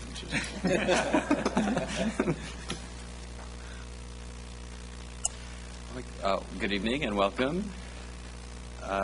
So as you know, we're conducting all 6 interviews according to a similar structure and format for each one. So we greatly appreciate your stepping forward in the brief window that we had open for the vacancy, and also for all of the service that you've already provided as a citizen and resident here in our community. We're going to invite you to make an opening statement of up to 2 minutes. That'll be followed by questions from the members of the council, and the answer to each question is also limited to 2 minutes. And then at the very end, we'll ask you if you have any closing remarks that you'd like to share, and that will be limited to 1 minute. These are strict limits, so at the end of each of those periods, we won't be asking you to start to wrap up or anything. We will actually be cutting off at that point. So with that, again, thanks for being with us this evening, and let's move to your opening statement. Thankfully, I talk faster even than you, Mayor. So, hello, my name is Bernadette Austin. I'm a homeowner and mother who lives in West Sacramento. I understand in a visceral way what it takes to raise a family in this city, and I think that I represent the demographics of the city very well. I'll share my philosophy with you. I believe that the City Council's role is to provide priorities and strategies that guide the city staff. I really do think that we have some of the best, the region's best municipal organizations, right? We've got great police, parks, public works. We have a city to be very proud of. I think that the role of the council is to allocate our finite resources to support these priorities and to engage stakeholders that can help advance these strategies and priorities and provide additional resources as needed. So I just want to share with you, for those of you who don't know, that I'm currently the chair of the Parks and Community Services Commission, been on that commission for 5 years, and I believe that I have the skills to address our city's biggest problems and engage in our greatest opportunities. So I don't think that public safety or code enforcement are really our greatest problems. Addressing them in the short term is important, but it's not going to be the solution in the long run. I think our real problems are homelessness and economic development. I think those are the things that we need to work on. And I believe that I have the skills to address those. I have a professional background in low-income housing, social equity, mental health, and substance abuse, and those are critical in addressing our homeless issues. I also have the ability to stimulate our economy. Sacramento Business Journal last December named me to their 40 under 40 leaders. I'm also an active member of the Urban Land Institute, the Sacramento Metro Chamber, and I have the ability to engage our creative class, our young professionals, and bring that innovation to our city. We have so many more opportunities, however, than problems, and I think that I have the skills to address those opportunities. I've built my career in infill development and public finance, as well as public and private partnerships. I authored a white paper on post-redevelopment tools, and my projects have focused on smart growth, community health, and social equity. And there goes my time. All right, terrific. So our first question is going to be by Councilmember Ledesma. Hi, Bernadette. Thank you for applying. Thank you for taking time with us tonight. My question to you it has to do with your views of our city council and how we work, how you see us working, and more importantly, how you see your skills, your talent, your knowledge, whatever it is, fit in with and complement what we do. Right. I truly do respect everyone on the city council, the mayor and mayor pro tem. What I think that we do really well is we work together towards a shared vision. And to be honest, I think that there's a lot of municipalities that don't do that, and they end up shooting themselves in the foot. When folks try to advance a single priority, one over the other, maybe district versus district, I think that what we're trying to do doesn't move forward. And I think that West Sacramento in particular, and I've said this publicly many times outside of this arena, that I think our city does it incredibly well. We wouldn't be where we are today if we didn't work well together. And I think that whoever we end up selecting this evening, all of those candidates in there, we all work together. We're all sitting in there laughing and joking and having a grand old time, just so you know. You can probably hear us back there. But I think that I think it's important for us to be able to work well together. As far as what I would bring to the council, I think one thing is my youth. I am the youngest person who you're entertaining this evening. Now, that may be seen as a weakness, but I think this guy was mayor when he was my age, so put that in perspective. I do think that what I particularly bring is incredible amount of development expertise. The project that I'm most proud of received an award from SACOG, Regional Transit, Sacramento Business Journal, and the U.S. Environmental Protection Agency. This is what I do is really significant work, and I think that my ability to understand what's required for development, from everything from the bridge district to Stone Lock, from our multiple bridges, our levees. I understand infrastructure. I understand working with federal agencies, state agencies, and local agencies on a regional basis. And I don't know necessarily what my other candidates' level of expertise in that is, but I know that I think that I'm an outstanding candidate in that respect. So, anyway, that's... Mr. Christoph. Well, thank you for applying, and thank you for being here. what are your thoughts on PLAs or project labor agreements and how they apply or how they connect with the whole labor peace movement? Yeah, thank you for that question. I think that I am a major supporter of having a living wage. Like I said, economic development is critical to what I'm interested in. However, I also look at it from the perspective of public funds that are limited, and I also look at it from the perspective of what's best for encouraging a business climate. So, to your question, what I would be a supporter of is projects that are direct public projects. So, for maybe they get federal funding, say bridges or libraries or community centers. These kinds of things, I think it's critical to have positive relationships with various unions. However, I do think that we need to be careful in protecting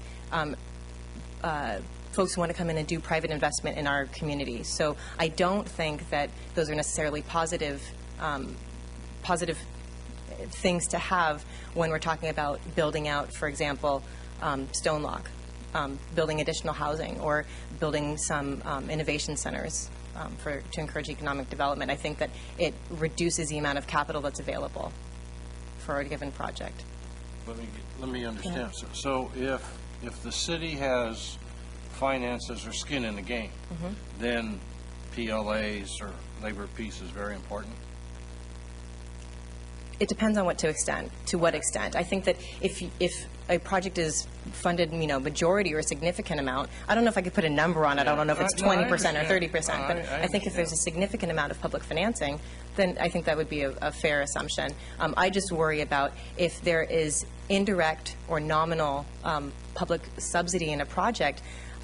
It's really hard to cobble together financing. I mean, we've been hit really hard in the absence of redevelopment, and it's hard to access equity and even lending opportunities. So sometimes public funds are required to just, provide a gap financing. Okay, thank you. Mayor Pro Tem Johannesson. Bernadette, you know that council is all elected at large here as opposed to districts. How would you, as a council member, represent the city at large? I'm glad that you asked that. The entire time that I've been on the Parks Commission, it's been critically important to me that we represent all areas of our city. I don't think it's as simple as north and south. Some people may feel that way, or as old neighborhoods and new neighborhoods. I lean towards the latter. I think that we have old neighborhoods and new neighborhoods. What you find is when you have new neighborhoods, developers can set it up so that amenities can be addressed, complete streets, parks, things like that. Our older neighborhoods were built when we were an unincorporated city, and so you don't have a lot of the infrastructure that would be required to increase kind of quality of life. In my role in the Parks Commission, I've been a champion of making sure that as we talk about new parks in the Bridge District, new parks or increasing amenities in Southport, that we really make sure that we're addressing what's going on in, for example, Brighton Broderick. I know that we've also got, Arlington Oaks and the State Streets. There's a lot of neighborhoods we want to make sure that we're taking care of and preserving. A lot of them are great the way they are, and they don't need to be improved. People like them the way they are. However, one of the things that I really wanted to work on is making sure that we do something to improve Bright Park and those areas. So that's something that I've been looking at. I've been making sure that the park staff are really looking into funding sources that can help leverage, do the work that we want to do in the north area of town. So you just articulated a key focus on Bright Park, and just for purposes of using that as the foundation for a hypothetical. So let's say you've been working on that with the parks director and the city manager. You've got the first phase of a project there. You come forward at the city council meeting that it's about to be approved at, and the room is full, standing room only, of citizens in the community who are opposed to the project. How do you respond or react or deal with that kind of situation? We've had comparable.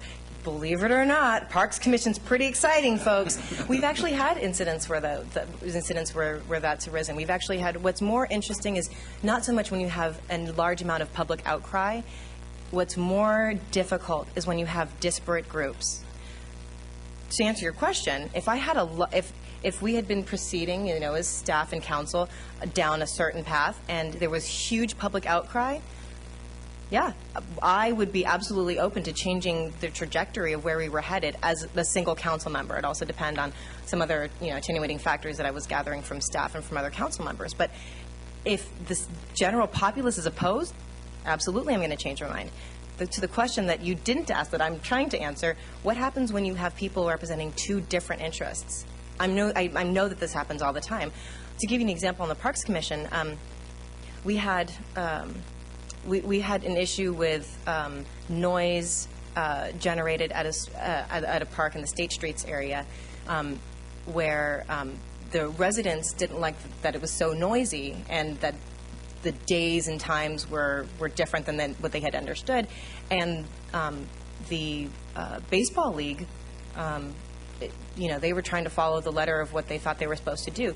So the tricky thing is, I don't want to pit residents against T-ball. I mean, that's terrible. But in public office, you deal with these. It's not about good or bad. It's about two disparate parties who have two different opinions. And I think that I handled that situation pretty well. I really do think that residents and the league walked away feeling like they were heard, and that we came to an agreement that that worked. And I think that the key to what I think fostered there was addressing that it wasn't an issue of good versus bad. It was, we needed more parks, we need more play fields, and that was something that I've worked with park staff to really address. It's something we need to keep looking at, is how do we have more places. Mr. Ledesma. Thank you. Bernadette, the second question I want you to, if you can expand upon or give me your thoughts on, is the city's budget. The city is still facing some fiscal challenges. It's lagging behind the economy, which is starting to recover. And that tends to be a time when the public starts to feel it, and maybe there's increase in demand for services. So give me your thoughts, your approach to the budget and the budgeting process. Right. Well, I came on the Parks Commission 5 years ago, which was a really lovely time. I don't know if you all remember 2009, when we had nothing. There was no private money. There was no public money. People were losing their homes. People were losing their jobs. It was ugly. It wasn't pretty. So I was faced for 2 years in a row with, how do we do budget cuts? And as you can probably imagine, parks, not really one of those that got to keep their entire budget. We're talking about pretty nasty, deep cuts, at least for the city of West Sacramento. So what the guidance that I gave was to preserve as best as possible, to reduce materials and preserve jobs. That was really important to me. Like I said, I think that we have some excellent municipal services here, and so it was important to me to keep as many people employed as we could, and we cut back on water, we cut back on, fertilizer, and we cut back on some materials. So we cut back on a lot of things where it didn't relate directly to people's employment. The other thing that I addressed with that was reducing services rather than eliminating them. I think that's critical. I think that once you lose institutional knowledge, you can't get it back. Once you end a program, to recreate a program, the administrative programmatic functions is incredibly difficult, and it's more expensive than if you had just reduced it across the board. So those were the two pieces of guidance that I gave on the Parks Commission, and I think those two pieces of guidance would serve well just with a city budget. Christoph? You're a young lady and you have a lot of energy, and you have a job. And because you do, is your work schedule flexible enough to attend daytime meetings and the things that the council's goes through as far as 2x2s or commissions or whatever they may be? Right. No, and I'm really glad that you asked that, because I actually have 2 jobs. I'm a mom and of 2 young children. Bring them on. Bring them on. And I do have a very demanding job. I'm early in my career, but I have an incredible amount of responsibility. So, yes, to your question, my job is flexible enough to where I'd be able to attend meetings. What's really interesting and for me is this incredible opportunity that's been presented to me really meshes well with what I do. I'm an infill developer. I build in existing communities. And so what I do so much of is relating to jurisdictions, and is listening to some of the issues as they relate to infrastructure, to, again, economic development. And so I think that, in my opinion, I think that the work that I do for my paid job and the work that I would do on the council would complement each other. That there's a lot of regional things that have some synergies there. So I guess what I'm saying is that not only would I have the time to accommodate, some of those, for example, daytime meetings that wouldn't be evening, I would be excited about it, and I would see it as both personal and professional development. Mayor Pro Tem Johannesson. Thank you. So there's a lot of issues that come before us that are complicated, and they tend to be the more complicated issues as opposed to issues that kind of fall by the wayside or resolved by some other means. One of those issues is homelessness, and I think you mentioned that a bit. What would your approach to be to deal with homelessness in West Sacramento? I have a ton of ideas, and I think I'm going to have to sit down with you guys after this meeting and share some of them with you. So I'll give you 2 examples. One is, just today, I was talking with folks from Cottage Housing.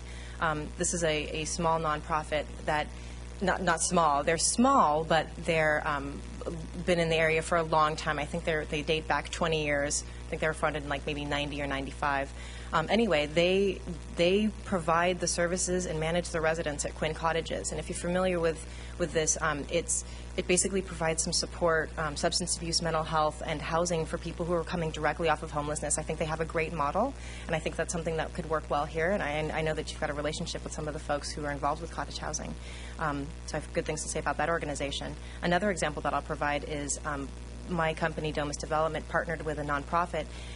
We worked with the Housing Authority, which in this case it was in Sacramento, but again, this is something that could totally happen with Yolo County Housing, who I also have relationships with. And what we did was we took Housing Authority property, which in this case was a motel. We have a couple of those sitting around, just saying. And we took an old motel. We actually raised it. You could rehab it, but we actually raised the building. And we brought in supportive services. In this particular case, we worked with the Alta Regional Center and ended up providing housing for folks with developmental disabilities as well as physical disabilities. My point, though, however, is in partnering, for example, with the Housing Authority to access either land or vouchers, project-based vouchers or such, and utilizing, for example, tax credits, bonds, and other types of financing, we could transform some of our more rundown motels that we would like that are eyesores on West Capitol and really do something about that. I don't even think that it needs to be on West Capitol. I think that there's a lot of opportunities to provide some supportive housing that can address not just the lack of a house, but the things that keep people homeless. Economic development and other things. So, Bernadette, unlike the legislature or the Congress, the City Council is simultaneously legislative, executive, and judicial. So maybe you could give us some insight into how you might describe the specific role of a City Council member in leading what's about $120 million a year municipal corporation in the context of a democratic system of governance. No, that's an excellent question. I think I alluded to that in my opening remarks. I think that it's the role of the council not so much to be the middle managers. With all due respect, I think you guys do a great job, but I think that the role of implementing and pushing the money on the ground and getting it to the departments that need it is the role of the city staff. I think the role of the council is to establish priorities. I referred to finite resources. We can't do everything. And I think the one thing that our city council does very well, and again, I think that guidance really trickles down to how effective our municipal services are, is to provide priorities. And they change from year to year in response to whatever it is. For example, we were dealing with a drought this year. Maybe that's an issue.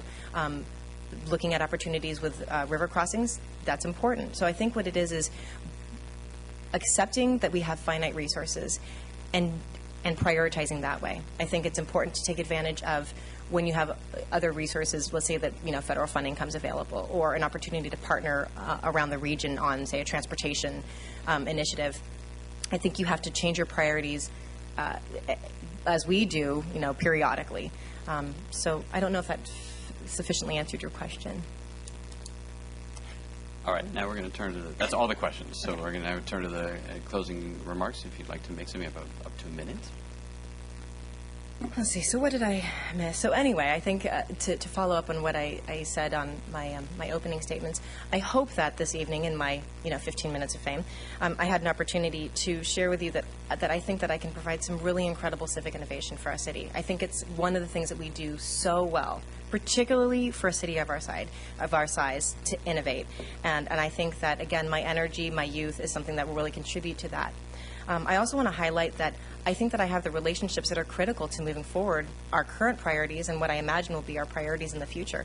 I think that relationships with, for example, our neighbors across the river is essential. I have excellent relationships with the executive management of the City of Sacramento, as well as the council members, our congresswoman, and other elected officials. And I think that when you're trying to do things that cross our borders, whether it's a river crossing or whether it's trying to do a comprehensive economic development strategy that, for example, might harness their arena and our Rayleigh Field, just as an example, there has to be. All right. Thank you very much, Bernadette. We really appreciate it. Thank you. All right. And our next interview is with Beverly Sandine.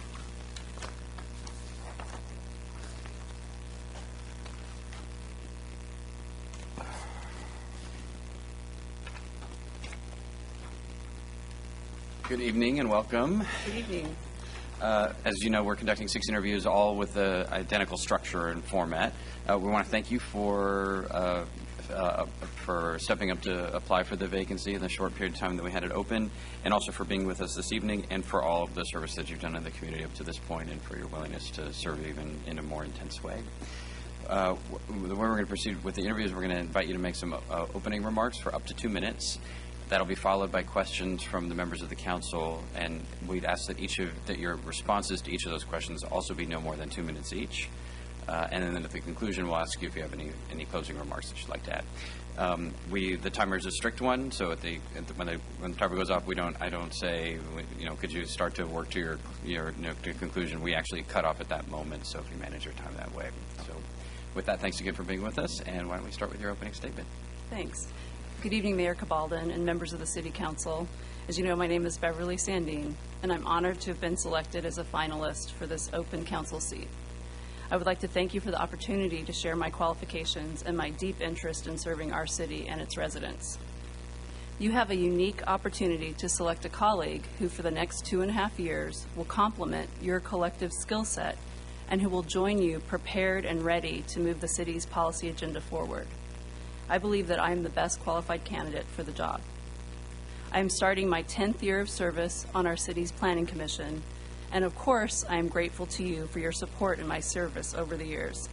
I have provided input and guidance on a number of projects, including the West Capitol Avenue Streetscape Plan and the Bridge District. I have served as chair of the Planning Commission, and I have learned a great deal about issues in the Community Development Department, as well as about conducting fair, open meetings in the public's interest. I am very engaged in regional activity, including implementation of the Next Economy Initiative, and have experience advocating for our region at the federal level through the Metro Chamber's Cap to Cap program. In fact, last year, I served as volunteer chair of the Cap to Cap program that took nearly 300 elected officials and business, nonprofit, and educational leaders to D.C. to collectively pursue financial and policy support for critical regional priorities, such as flood protection and transportation infrastructure. Several of the top priorities for our city, the bridges strategy, the streetcar development, and the homeless transient public safety actions, all require the ability to think creatively and to act on behalf of the city, but in concert with our neighboring communities and region.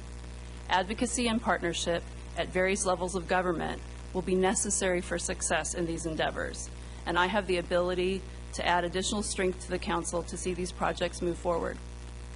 Thank you. The first question is by Councilmember Ledesma.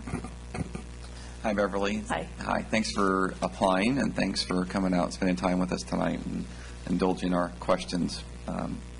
My question has to do with the statement you made in your opening statement, where you said you talked about our collective skill set on the council, and I'm hoping that you could maybe articulate a little more what you see as that collective skill set, but more importantly, how you feel your role would be, or what you might bring to the council and to complement that skill set.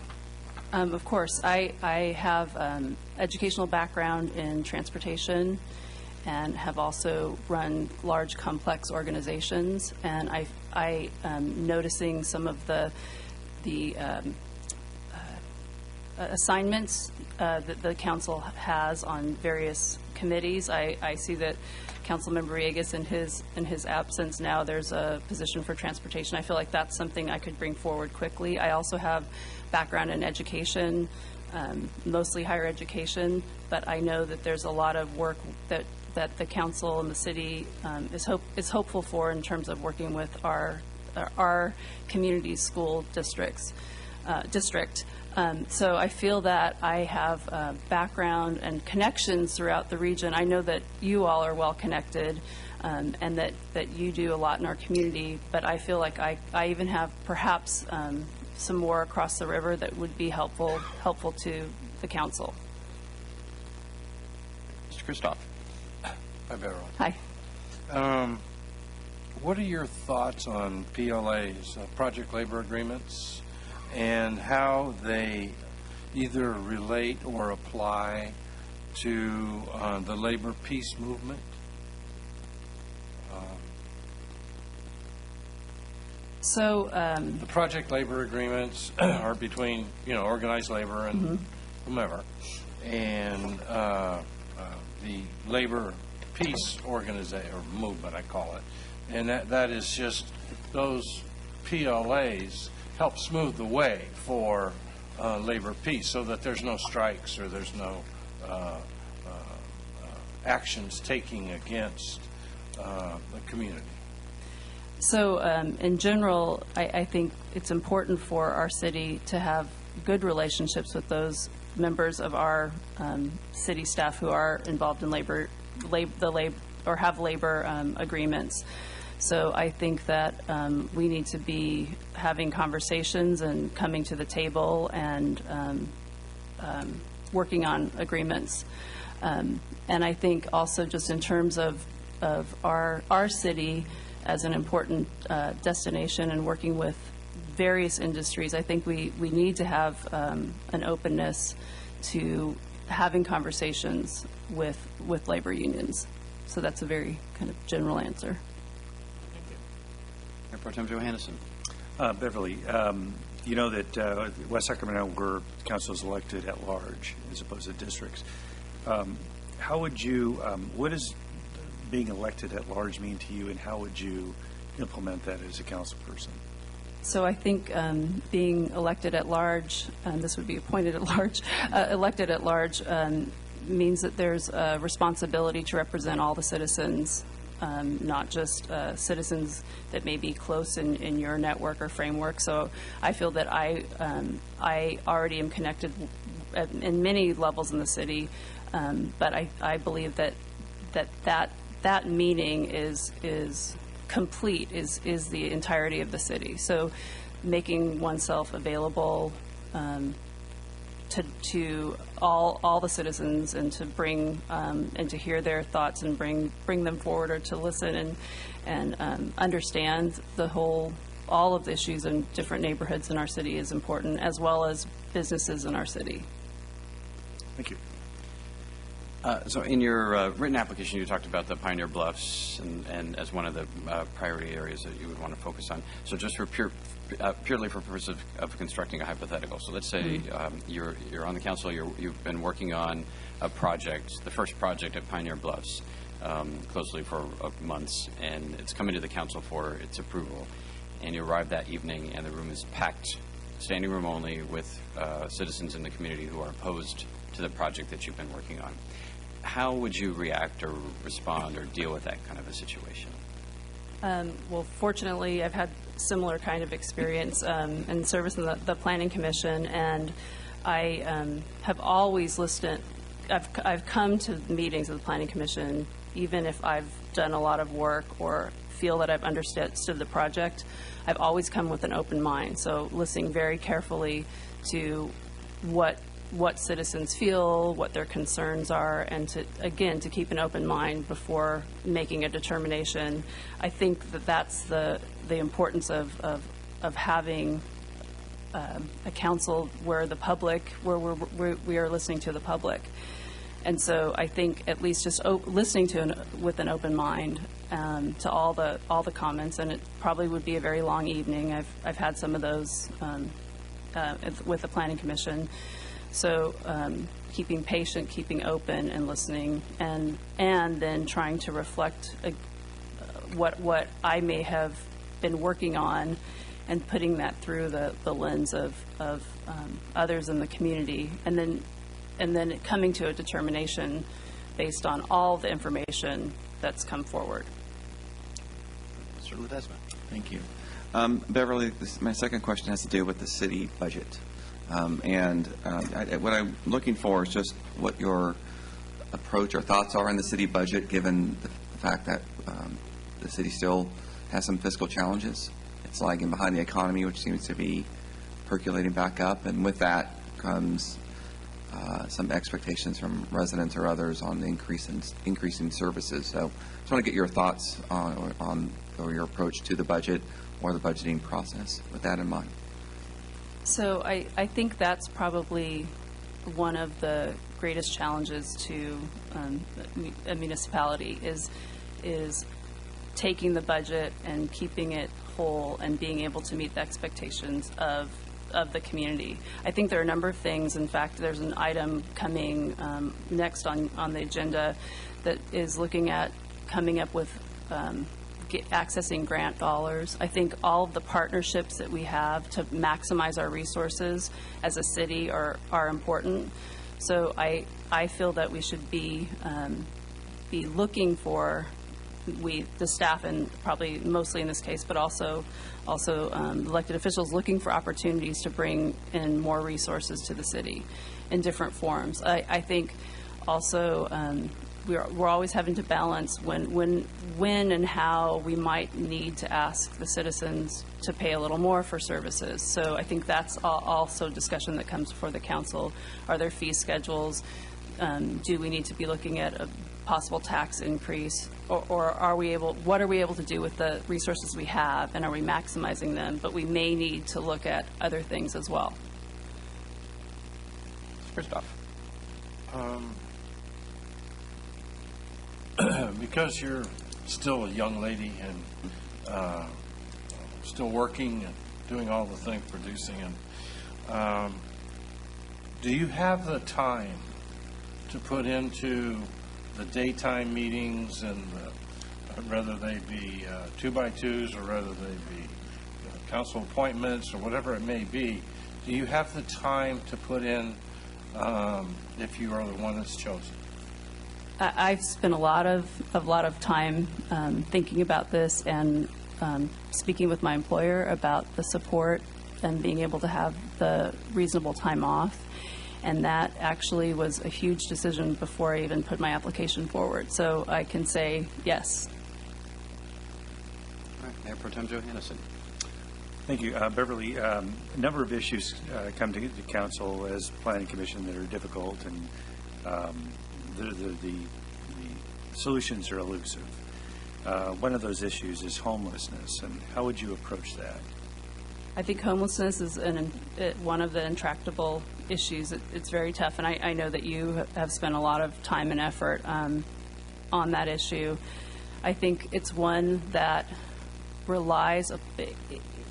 I think if you're looking from the city perspective and you're looking at public safety for citizens and for those that are homeless and perhaps a destitute situation, I think that's a top priority is from the city's perspective. However, I think it's very complicated because there are multiple jurisdictions that are in providing or attempting to provide support to the homeless. You're well aware of all of these. You have county agencies, in some cases state agencies, and I think another issue for the city is whether or not we get pushed issues toward us or we push them away. So I think the work I've seen in our community to have discussions about homelessness, to try to come up with some solutions, and even the grant application that's coming later as the next item moving forward, I think will be helpful. And continuing to come up to work with the private-public angle and to be open to options for our city, getting people back to work, providing them with resources, I think is a huge issue. Thank you. Beverly, the City Council, unlike the legislature and the Congress, is simultaneously a legislative body, an executive entity, and sometimes a quasi-judicial one as well. Mm-hmm. Could you describe for us how you see the specific role of a City Council member in leading what's about $120 million a year municipal corporation in the context of a system of democratic governance?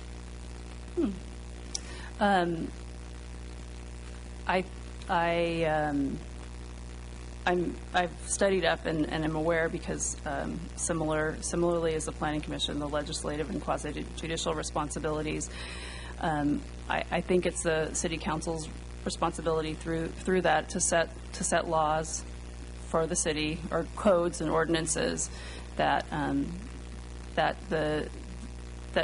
provide direction to and provide some, I guess, context to the way in which people exist and live in our city, as well as having to adjudicate. I think that we have to rely on a very talented team of staff members to come forward and also then manage and implement. And I think the role of the City Council is providing vision and policy direction, and then working with the staff and the public to lead. All right. So those are all the questions. So Okay. now I'd like to, if you have closing remarks that you'd like to make, I'd like to invite you to do so, and you have up to a minute. Okay. Thank you again for the opportunity to speak with you tonight about the open council seat and share my qualifications and interests with you. I feel prepared and ready for this position, and it would be an honor to join you in civic leadership. I recently had the opportunity to hear a presentation by Peter Kageyama, the author of For the Love of Cities, the love affair between people and their places. He opened his remarks by sharing a story about a remarkable woman who organized a community marriage between residents and their city. It seemed a bit kooky, but I got it. When he spoke about all of the passionate residents who love their cities and who want to make their cities better, of course I thought of our beloved West Sacramento and how many of our residents truly love our city and want to and will do anything to make it the best place to live, work, and play. I am one of those residents, and I would be proud to serve with you for our city. Thank you, and good luck on your deliberations. Thank you. All right, that concludes our interviews, and the candidates are, we've sequestered the candidates so that they don't hear the questions in advance, but they are welcome if they choose. It sounds like they're having a good time, but if they choose to enter the room, they're in there not because we didn't want to see them, but because we want to make sure that no one had an unfair advantage. All right, we're not gonna go for 1 minute. We're gonna take a 3-minute break. 3-minute recess, and we will return at 9:28 or.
Call the meeting back to order and proceed to the, we're going to proceed directly to council deliberation because we have no written request for public comment on the item.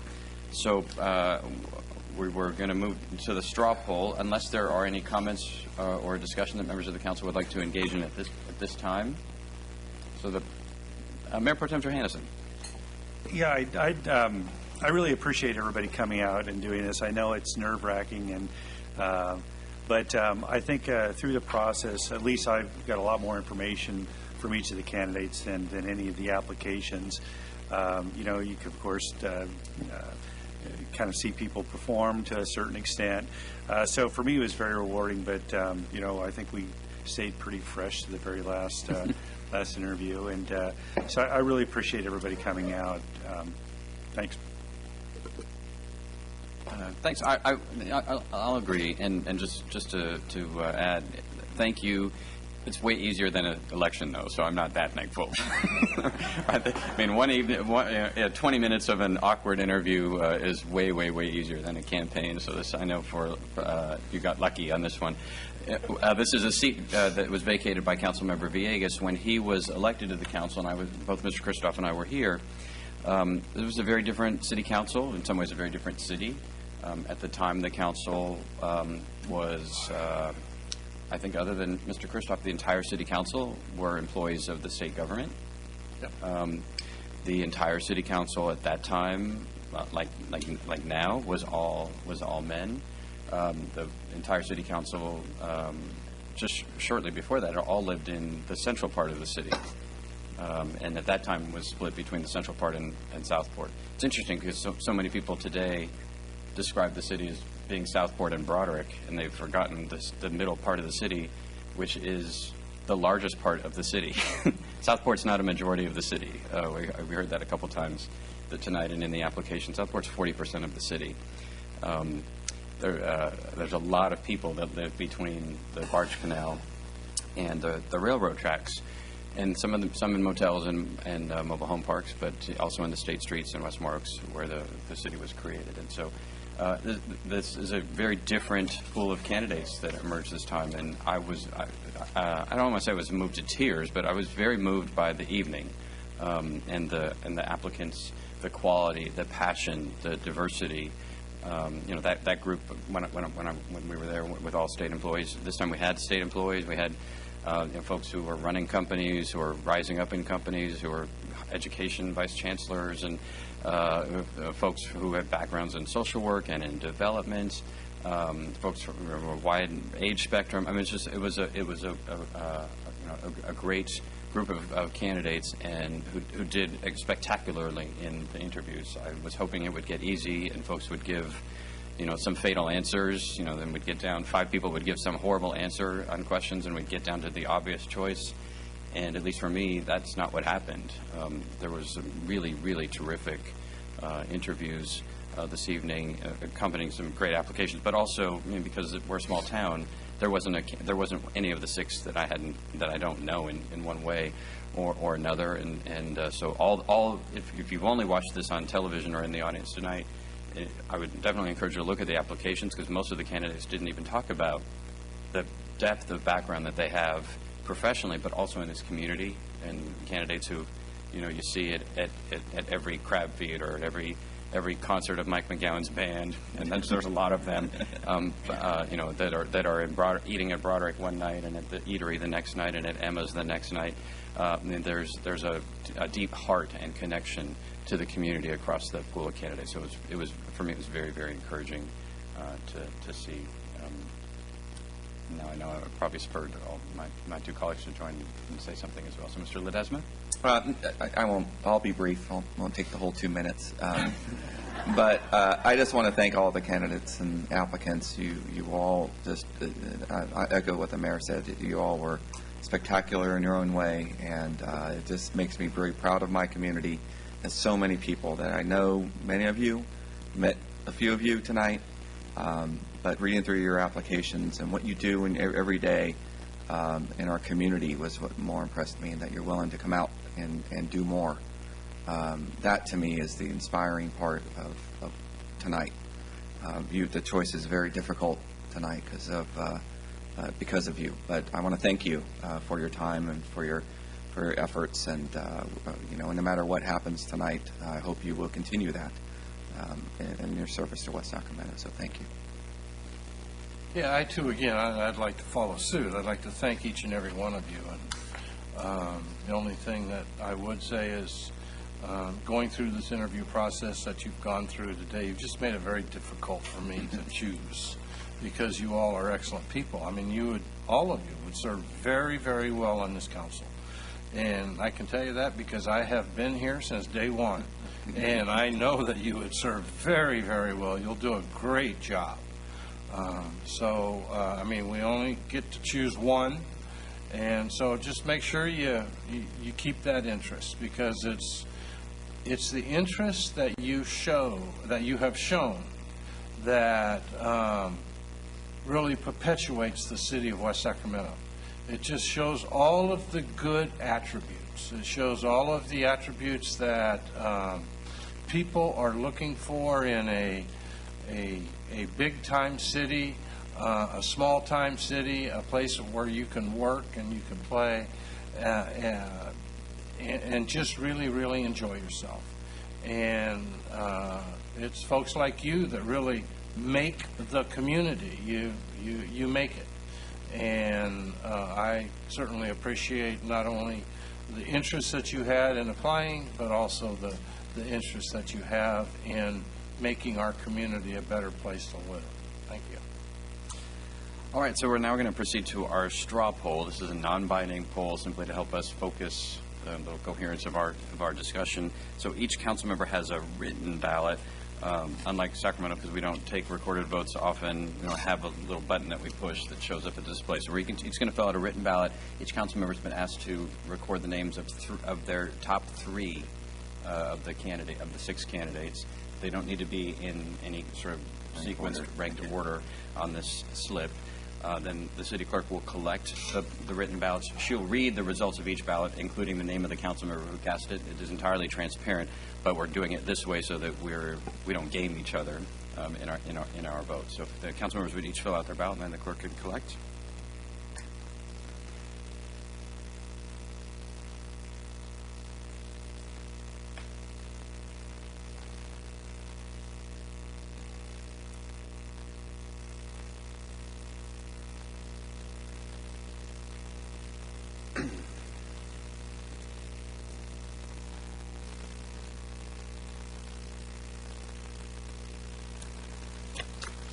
Madam Clerk?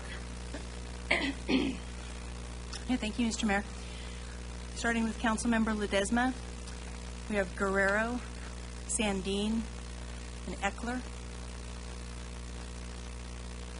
Councilmember Christoph, Austin, Sandin, Guerrero. Mayor Pro Tem Johannesson, Guerrero, Austin, Sandin, and Mayor Cabaldon, Sandin, Guerrero, and Austin.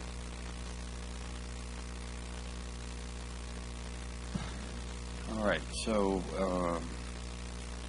that's the value of a straw poll. All right, so for the tally, the 3 members of the council have on their ballots Bernadette Austin. 3 members have Martha Guerrero. 3 members have Bernadette Austin. 4 members have Martha Guerrero. 4 members have Beverly Sandin, and 1 member has Nate Eckler.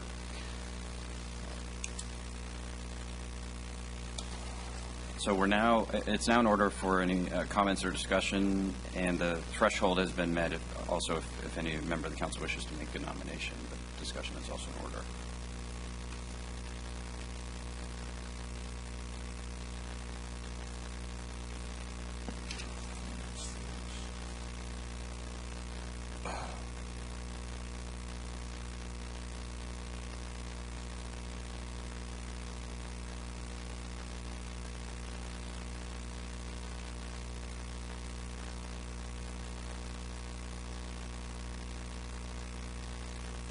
All right. If no one has any discussion, then I'll suggest the following, which is that we proceed to a second straw poll, where we ask each member of the council to cast 1 one and one vote only, with the three candidates who have received at least three votes on the first straw poll ballot. So those three candidates are Bernadette Austin, Martha Guerrero, and Beverly Sandine.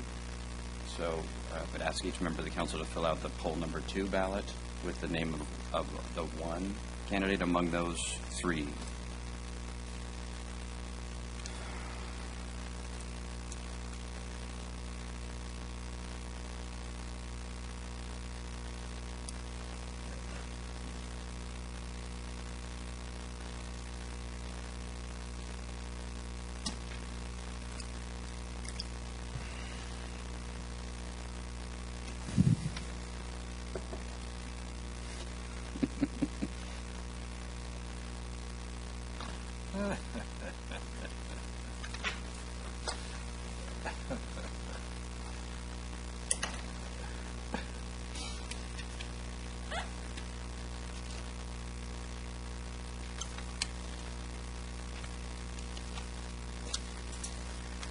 Okay, again, we'll start with Councilmember Kristoff, Sandine,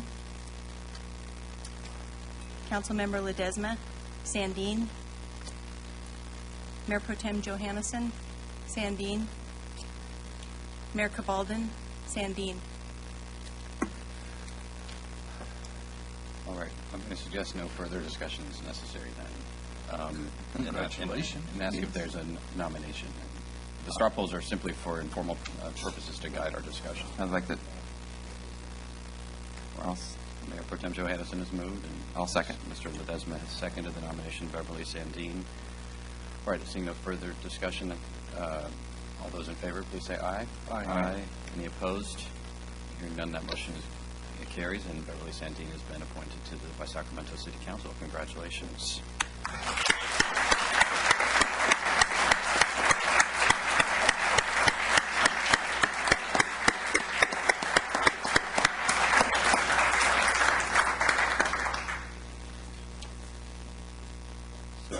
Pursuant to prior order of the council, we're going to proceed directly to the oath of office, which will be conducted by the city clerk at the podium.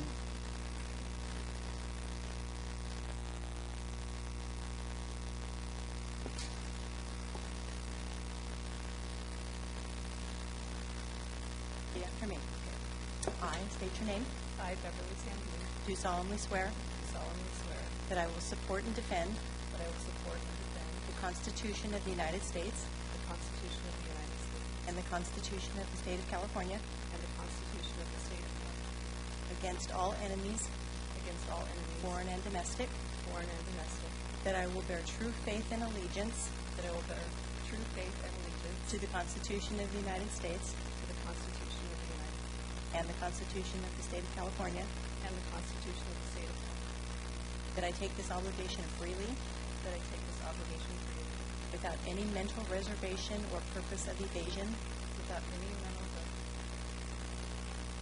that I will well and faithfully that I will well and faithfully discharge the duties upon which I am about to enter. discharge the duties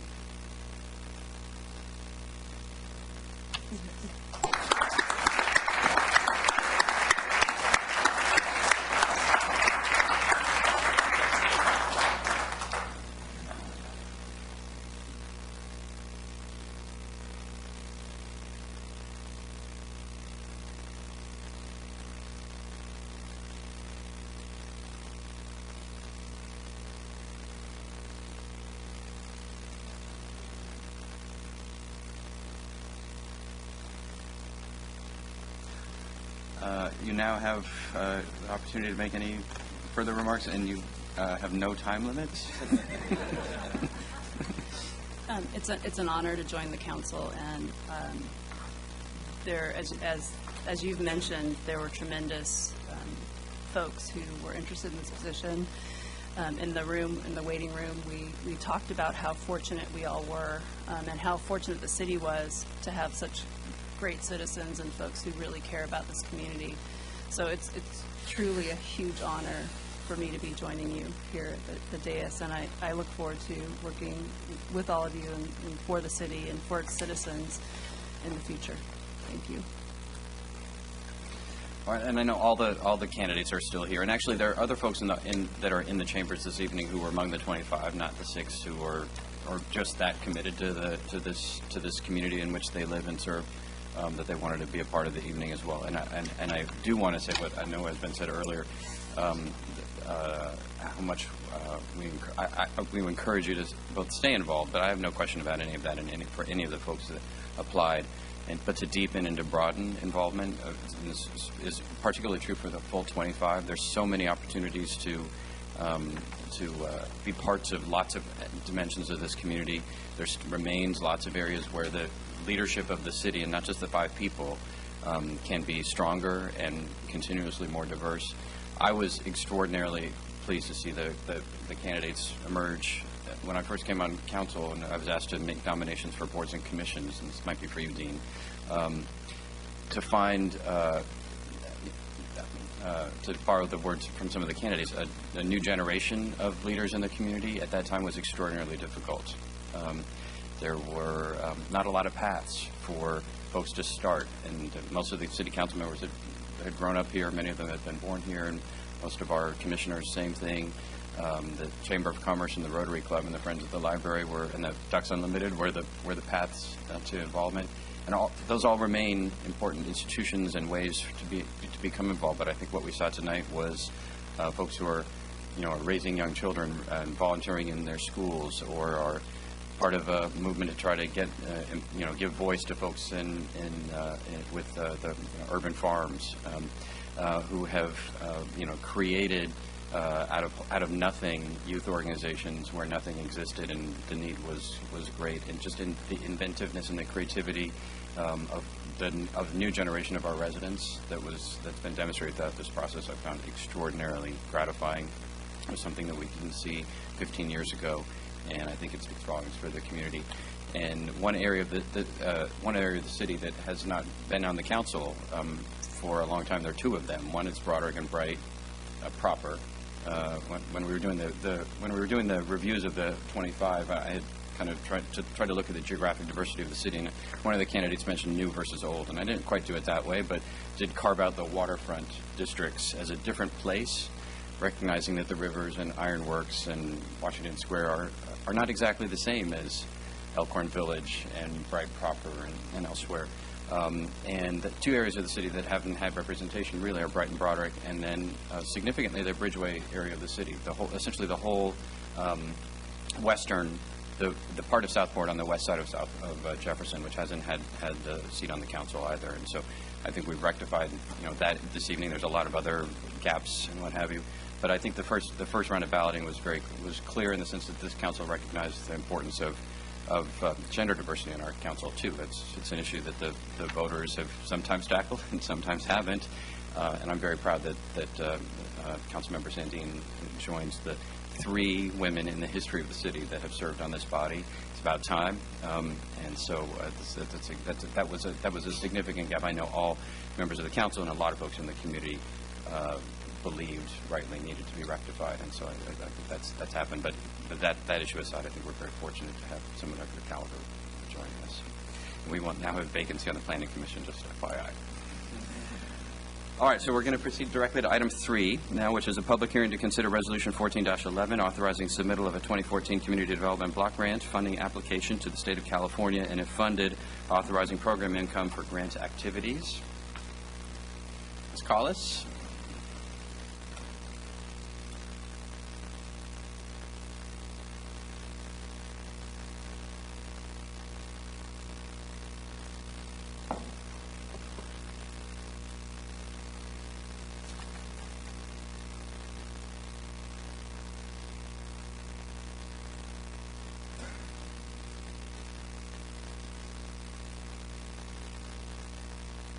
Good evening.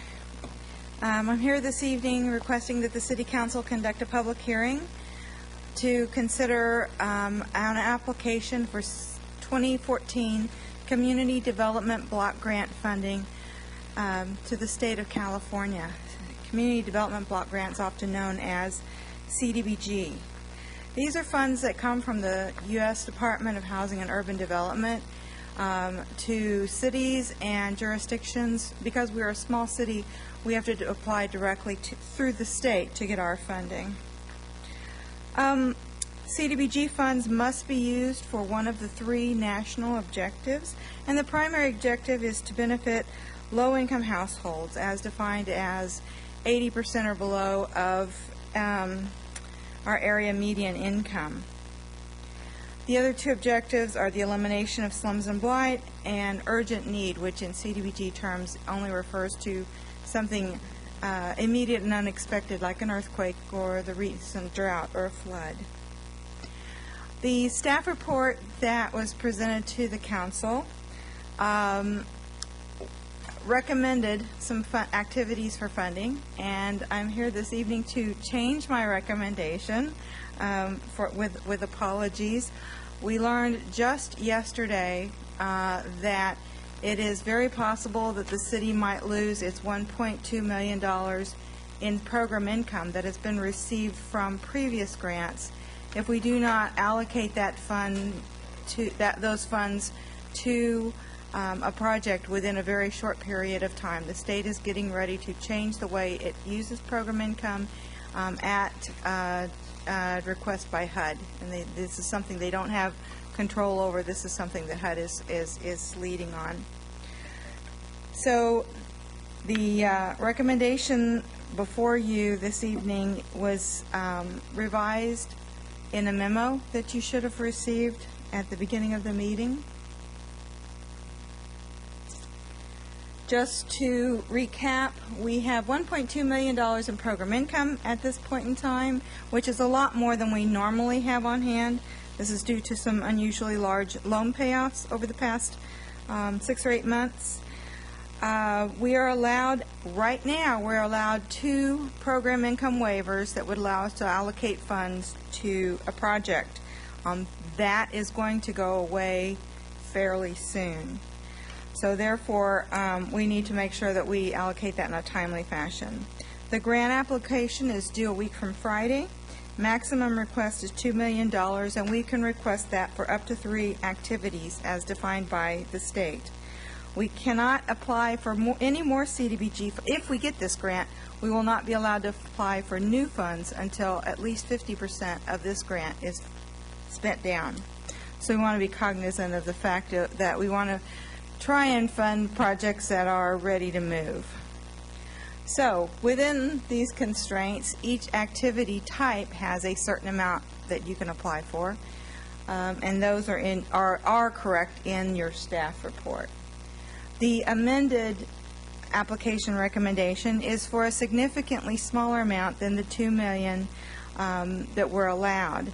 And the reason for this is that the original application recommendation was to fund $1.5 million was to go to the Delta Lane infrastructure project. Our plan was to apply for that project, and if it gets funded, great. And if for some reason that was not awarded, we would still have program income on hand to fund that really critical project. Those units need to get built in the Bridge District, and soon. However, it is very possible that our program income may not be available by the time the funding awards are announced in late July or early August. So if that grant was not successful, we would have no source of funding for the infrastructure for this project. And that project has been very difficult to get off the ground with the loss of a significant amount of redevelopment housing set aside taken by the Department of Finance. So we are requesting that the council consider moving that project to a program income waiver and apply for these alternative activities, which were actually, most of them were already in the recommendations. We've just added some funding to them since we didn't have to cut out $1.5 million for the infrastructure project. So there's a public safety study that would be a planning grant. This would be a part of the study that is on the City Council's 2014 strategic plan. Public services for fair housing services. A new program for homeless outreach and coordination, which would be fulfilling sections of the recently adopted homeless action plan, and renewing funding for the preschool tuition assistance program. There was no funding this year available because our grant ran out last June, but that was very successful across the street at Learning Ladders. And finally, expanding our micro enterprise assistance program through continued technical assistance to low-income, very small business owners and persons interested in starting a business, and expanding that to also allow financial assistance, which could be done as very small grants or loans. Right now, we're proposing very small grants, but it could be expanded to loans later if we so desired. These would probably be matching grants, so a business owner or a potential business owner would be required to save a certain amount of money, and then we could provide a small grant to match that. Total application of $815,000. And I'm going to stop there and ask if you have questions on the activities recommended for the application. So on the homeless piece, the homeless outreach and coordination, that was we have another $1 million of capacity. That's the maximum that we could envision deploying to really make a dent in this challenge. That's a very good question. Number 2, we have 3 activities.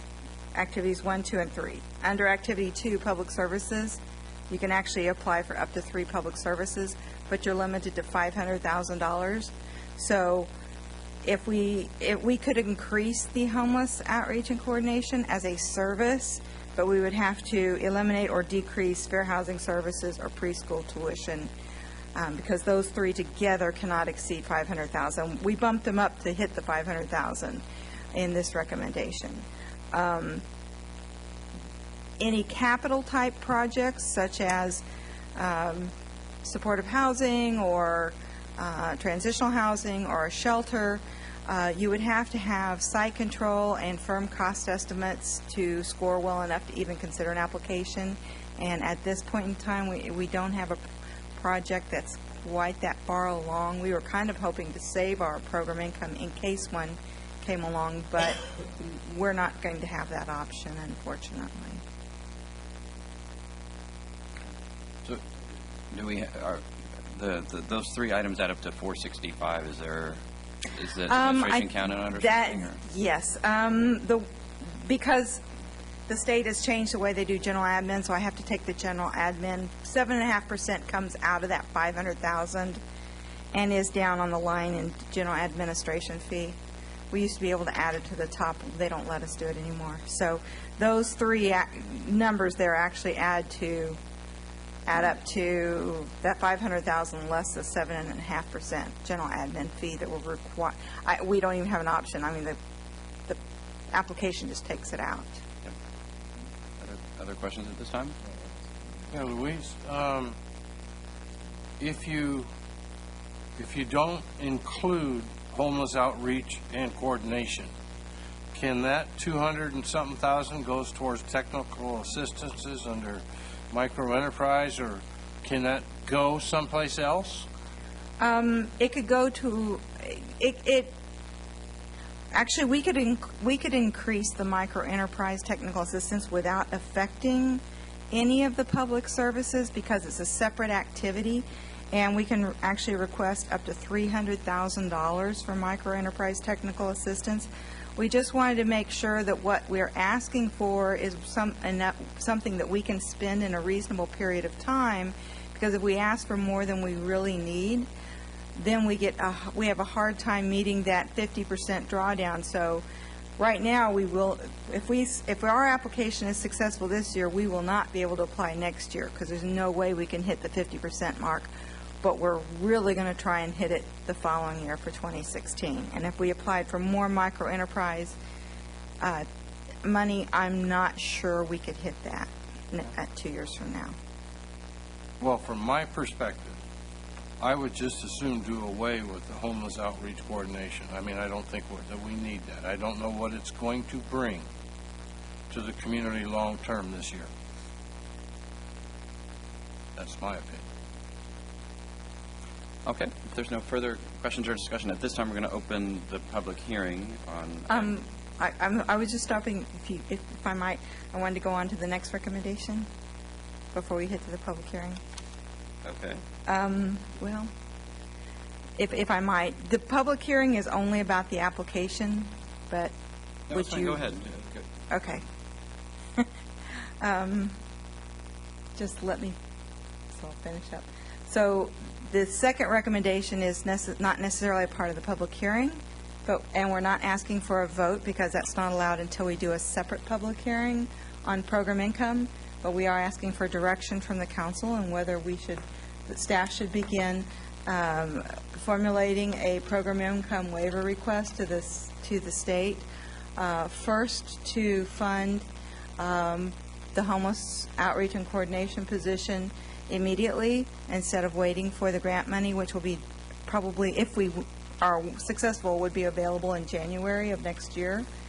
And secondly, for the Delta Lane affordable housing infrastructure. Mayor Pro Tem Johannesson? Yes, Louise, so when does site control have to happen under this program income waiver? Chris, is there still a deadline on that? Because at this point, we don't really have anything.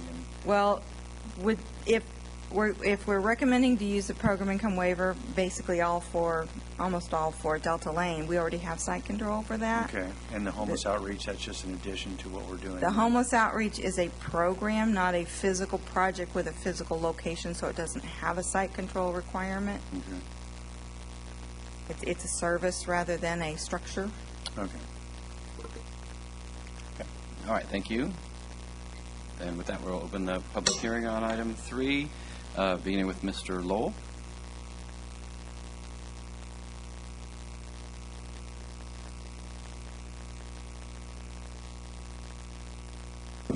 Thank you, Mr. Mayor. William Lowell again from West Sacramento for the record. And just as we are proposing to fund low-income housing, once again, I think we should incorporate this factor of universal design to make it accessible, more of it accessible for more of the disabled, many of whom are elderly. But this will allow more folks, once again, to age in place, if you will, not having to move from their home because of their disabilities and because the home would already be built with that factored in. Thank you. Thank you, Mr. Lowell. And Rick Fowler?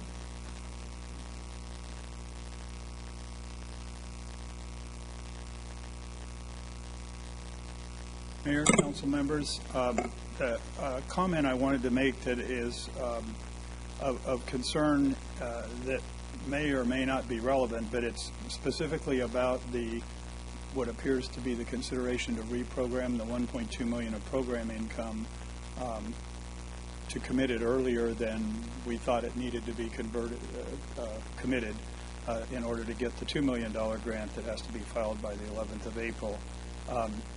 If the $1.2 million that you have available now in CDBG money is committed to Delta Lane, that means nothing would be available to potentially combine in what may become possible over the next few months in working very closely with the city and working closely with the Mercy Coalition and the city manager in trying to bring down the $980,000 that UCC still has committed to do something. And we thought it had to be committed on the BCC site earlier, but what signals that we have gotten from the state of California is that they are not likely to ever reallocate that money again for the shelter anywhere. And they said however, they signaled a certain willingness to be more flexible than we've ever seen happen before. And one of our board members has been involved in the successful development of 10 shelters around Northern California that have been very successful. And basically the state said, if we can come to the state arm in arm with the city of West Sacramento and a plan that is just even a good concept for the ability to commit that money that is otherwise going to be lost forever, that it may be possible to reprogram it from construction only to perhaps a 10-year lease.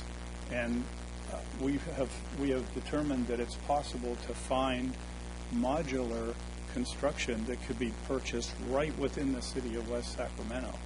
And so the money could be spent if we could lease a property for 10 years that was acceptable to the city in a zoning that's acceptable, and purchase things within the city to make modular units there and site it close to services, that it may be possible to bring the $980,000 down. It's going to be more compelling if there's some flexibility the city has with the current program income money to combine with it to convince them that we can not only lease a site, create the facility, but also operate it with some services to follow. And so I guess what I'm asking for is the ability to work with the city over the next few weeks before the program income, at least 500 to 700,000 of it, is gone away and committed, to something else forever, and we may lose the flexibility to pull the 980,000 down.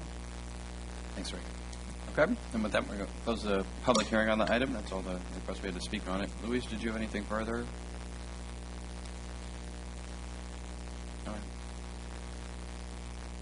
Well, I'm sympathetic on what Mr. Fowler just described, and the challenge for us. I mean, if we are really at risk of losing the $1.2 million, the Delta Lane project is, it is a critical piece in the Jenga puzzle. I mean, that if we pull that one out or endanger that in any way, it's already so precarious. It's already been such a precarious project, and it is fundamental to the activation of the bridge district, our legal obligations under the Proposition 1C infrastructure grant that we've had. I mean, there's so many things that fall apart if that project doesn't complete. And so we've already taken extraordinary measures to rescue it after the state first demanded the project and then destroyed it through its actions on redevelopment. So we really don't have a choice in that respect. If there's a real threat that we might lose the program income, we can't afford. It's a risk we can't afford to take with respect to Delta Lane. So I do think I think all of us would have preferred the original recommendation, but we really can't. That's not a risk that we can afford. So I think we're just kind of. But that does suggest that one, we need to. I mean, we'll be generating additional program income over time. This $1.2 million is the end of the line for all program income ever, but it is an extraordinary amount. We haven't typically had that much. So more program income will get generated, and it is. I think it's another reminder. It's another reason for us to right size this application so that we don't end up. So that we can apply quickly again. Quickly meaning still a while from now, but as quickly as possible.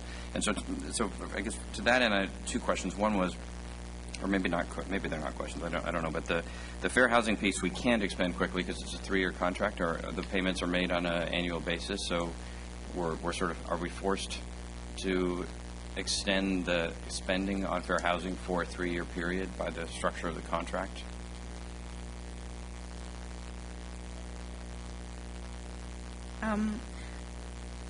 We're not. We that's what we would do. That's what we were looking for, is a 3-year contract. But since it's only $65,000, the fact that we could only spend the first 2 years of that money is probably not an issue. I mean, even if we only spend 1 year's worth by the end of the 2-year period. One reason for putting the public safety study in here is that it says $93,000, but it's $93,000 plus the general admin, so that comes up to $100,000, which is the limit for the maximum for public safety.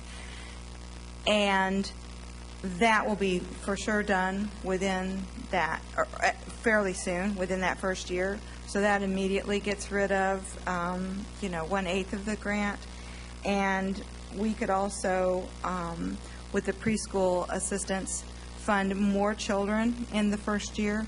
So we have kind of thought this through, and that's another reason why we think that we could do the microenterprise technical assistance, fund more of it in the early year to hit that 50% within 2 years. So that's definitely something we looked at as we selected the activities. But public safety and could public safety and preschool go even faster? I mean, could we complete those within the first year and be eligible to apply a full year earlier than? I mean, if those were the only two things, for example. Right. Yeah, the grant contracts, we normally get them in January, and then the applications are due early April. So I've not figured a way out to make that happen. Okay. So then on the micro enterprise, ever since I got here, we've always put lots of money into business loan program, micro enterprise stuff. We usually ended up not expending it all. And your initial recommendation was only $85,000, and now it's it's more than twice that. Are we really in a solid position to be able to fully expend $200,000 in the next 18 to 20 months? Well, the technical assistance is the bulk of that, and so that is a contract. Right now, what we're doing is a contract with Opening Doors and the Small Business Development Center in Sacramento, and so that contract is limited by the small amount of grant funds we got the first time.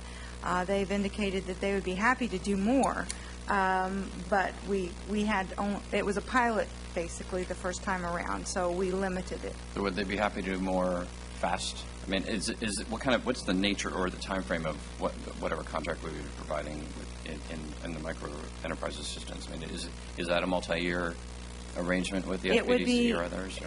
Yes, we could do it as we would probably do a 3-year contract just because the grant is 3 years, but we could ask them to do the bulk of the earlier in the contract. We could certainly ask that. But if we're paying them over 3 years, or what we're doing now is we're paying an hourly rate.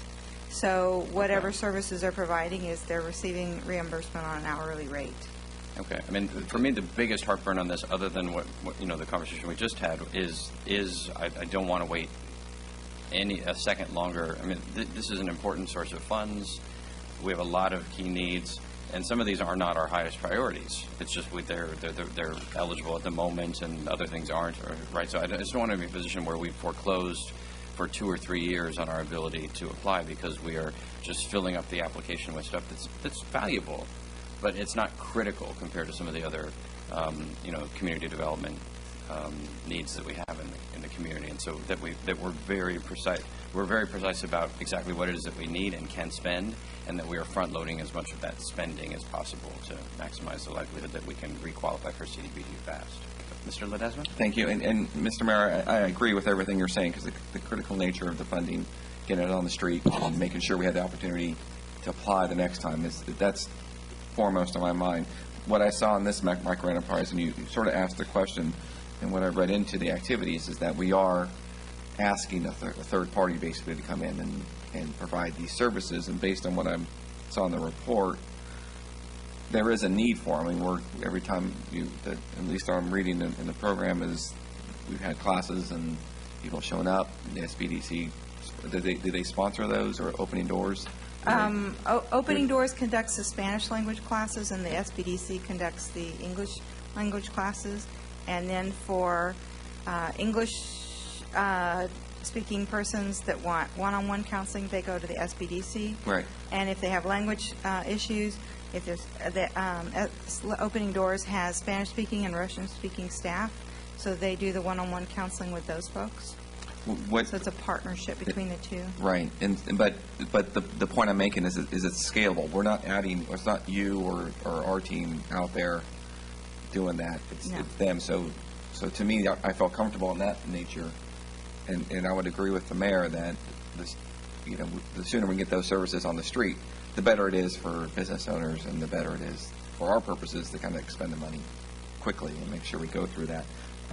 The issue, or I say question I have, is around, does some of that grant money still go towards, this is all technical assistance, but some of it is for financial assistance? Are we continuing with the loan program? Is that part of this? Financial assistance, under microenterprise is different than the business loan program. Okay. The business loan program requires one job created for every $35,000 loaned, and 51% of those jobs have to go to low-income persons. Microenterprise, you income verify the owner, the business owner, or the potential business owner. That's the person that you income certify, and you do not have a job creation requirement because they're the person that's being subsidized.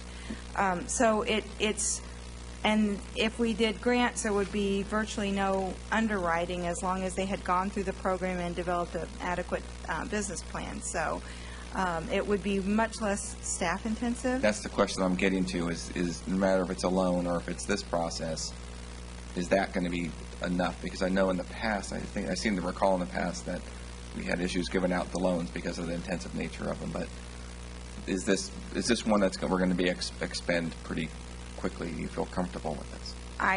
I think so. We've talked to Opening Doors. We've talked to them about their clients that they've been serving for the last almost 2 years now, and we think that this is going to be a nice way to expand this program and hopefully get some more small business owners a little assistance. And I'm assuming I see the chamber folks in the back of the room. We're working with them to make sure these programs are publicized and known throughout the business community. Yeah, we worked with them directly in the beginning. We may have fallen apart on that a little bit lately, so I will make sure that we work more closely with them.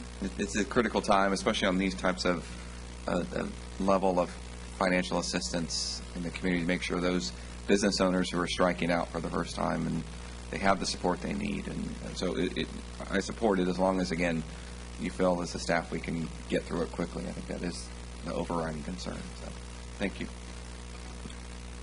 Questions or comments?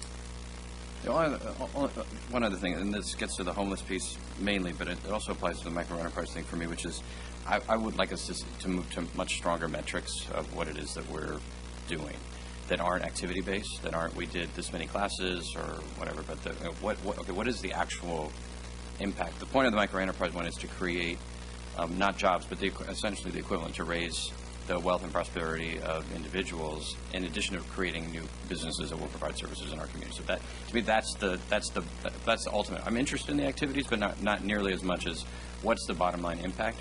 One of the, because as you know, since we've been at this together for a long time, I hated the business loan program because we would spend hundreds of thousands of dollars to create a single job, which is just not. I mean, and we felt good about it, but it wasn't an appropriate use of public resources, and so we need to be able to evaluate even the microenterprise program on that basis. But the same thing on homeless. If it's to pay for a coordinator, the fact that we hire a coordinator and he or she is, out doing good works is not enough.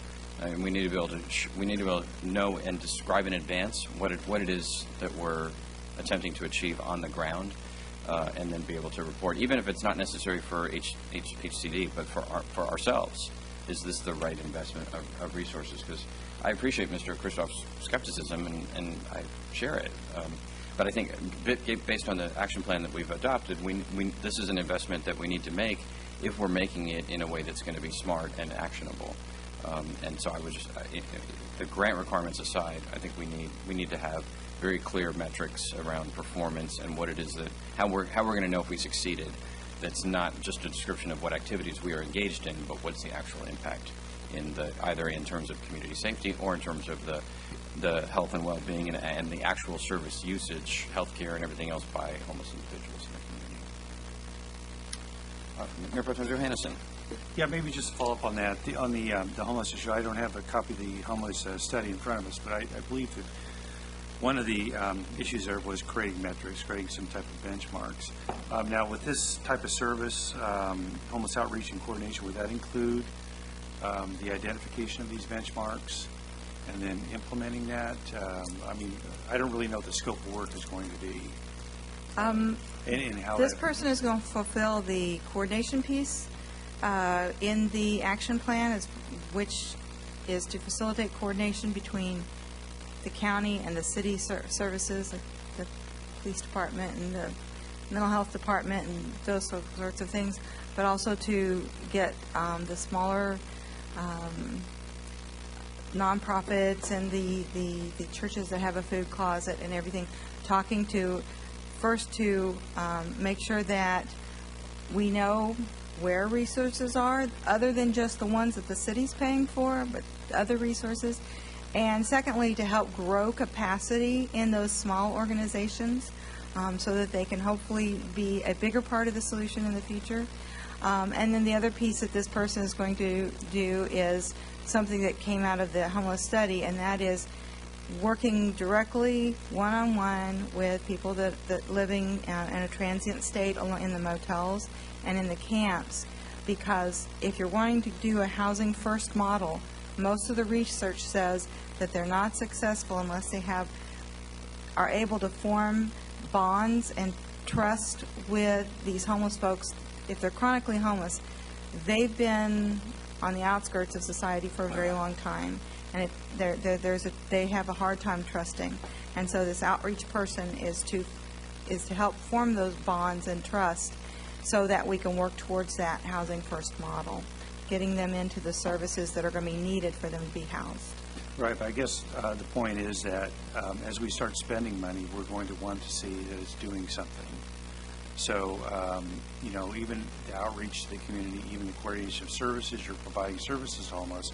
Okay, so what is that doing to help our homeless situation? So to start developing that kind of data with the first dollar that we're spending, I think it's going to be important to us to see, because I can see, $261,000 just going out. And like as mentioned, okay, service has been provided, but what has that done to, how does that impact the homeless population? How can we articulate that to people? I think that's exactly right. So I mean, in terms of focusing on what the ultimate outcome is that we're trying to achieve is the metrics.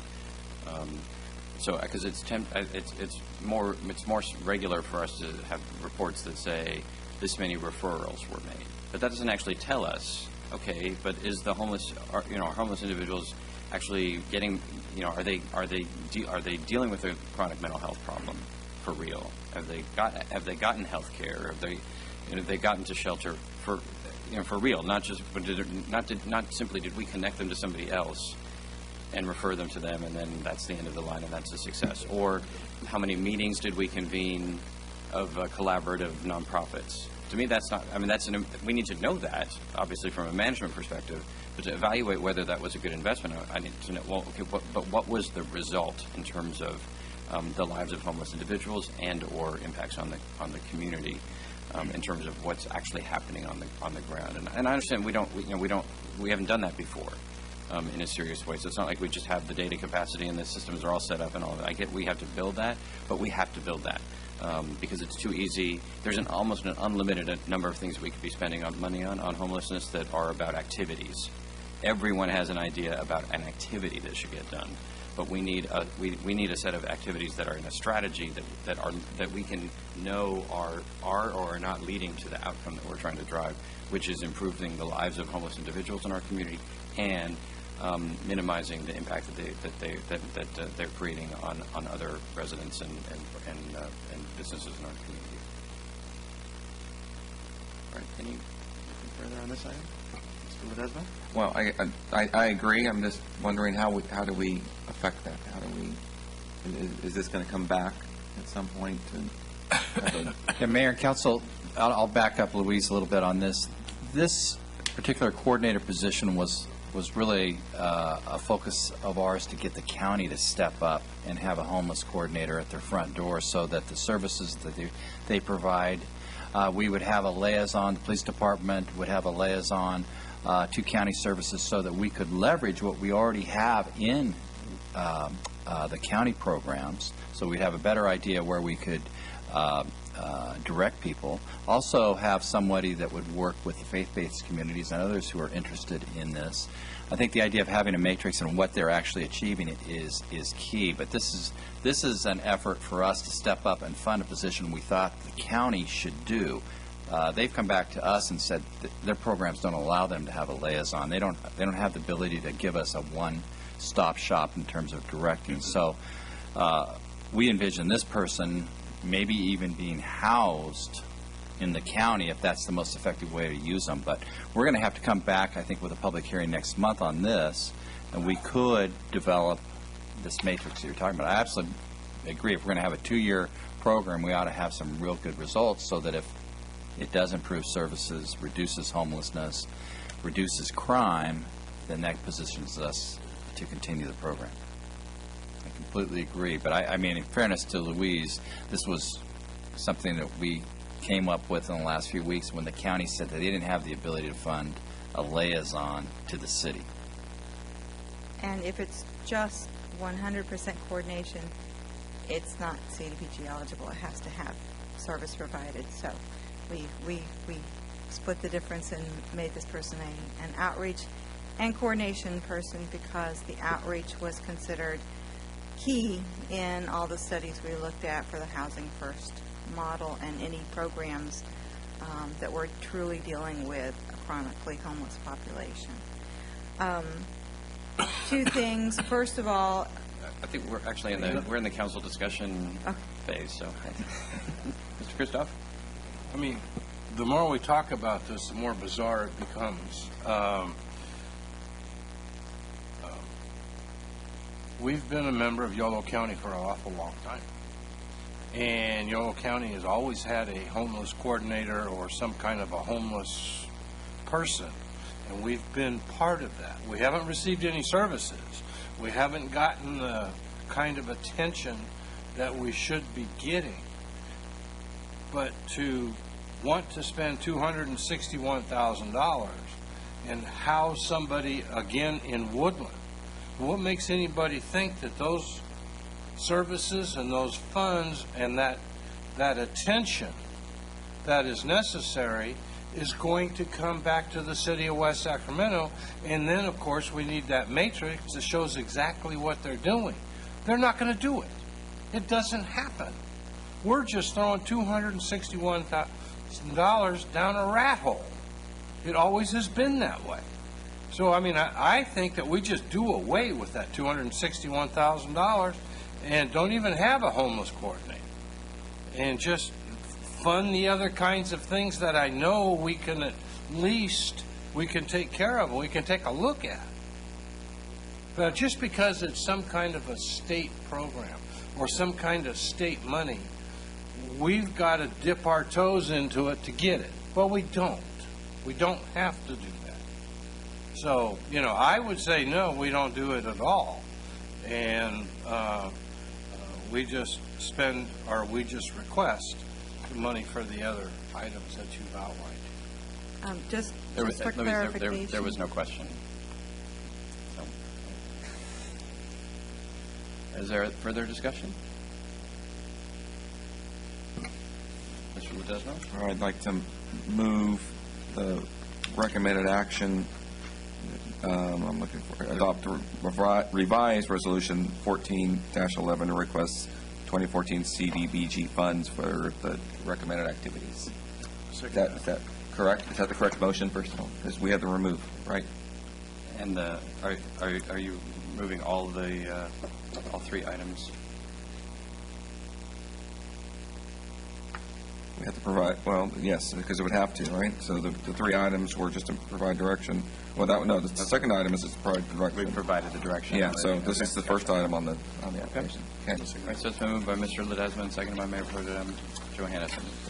Is there further discussion? I mean, as I said earlier, I share Mr. Christoph's skepticism, but the plan that we adopted was a balanced plan. And I'm skeptical actually about all elements of it, but it will only work if we do them all.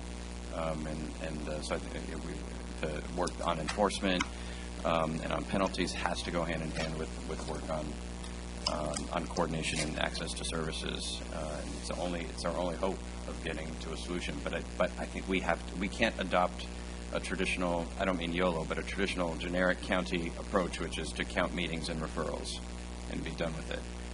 If we're not really making an impact on people's lives that's significant, then we need to not be doing it at all. And we should have our eyes wide open at the very beginning. And Supervisor Villegas said he's working on creating, on perhaps this position or some other position being housed in his office as well. So I know there is a commitment, at the county from his office to be, full partners in the way that Mr. Christoph has described. So I'm supportive of it. All right. So the motion's been moved and seconded. All those in favor, please say aye. Aye. Aye. Those opposed? Opposed? No. All right, that motion carries and is adopted. That brings us to the council calendar. Ms. Richardson? Yes, Mr. Mayor, I just wanted to bring to your attention a couple changes to the calendar. The Oversight Board meeting that's scheduled for April 10th has been canceled. And also on April 10th in the evening, there's going to be a presentation and planning meeting on the AB 109 program. That'll be here in the Galleria.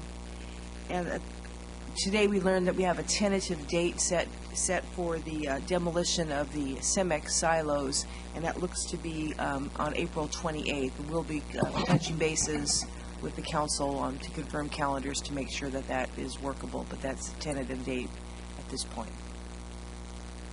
Are there questions on the calendar? Seeing none, City Manager report. Yeah, just briefly, Mayor and council members, to the credit of a lot of people in the audience, Caltrans did agree to making several changes in their Fix 50 project. In addition, they agreed to reimburse us for our traffic mitigation. So kudos to the chamber and our police department, public works staff.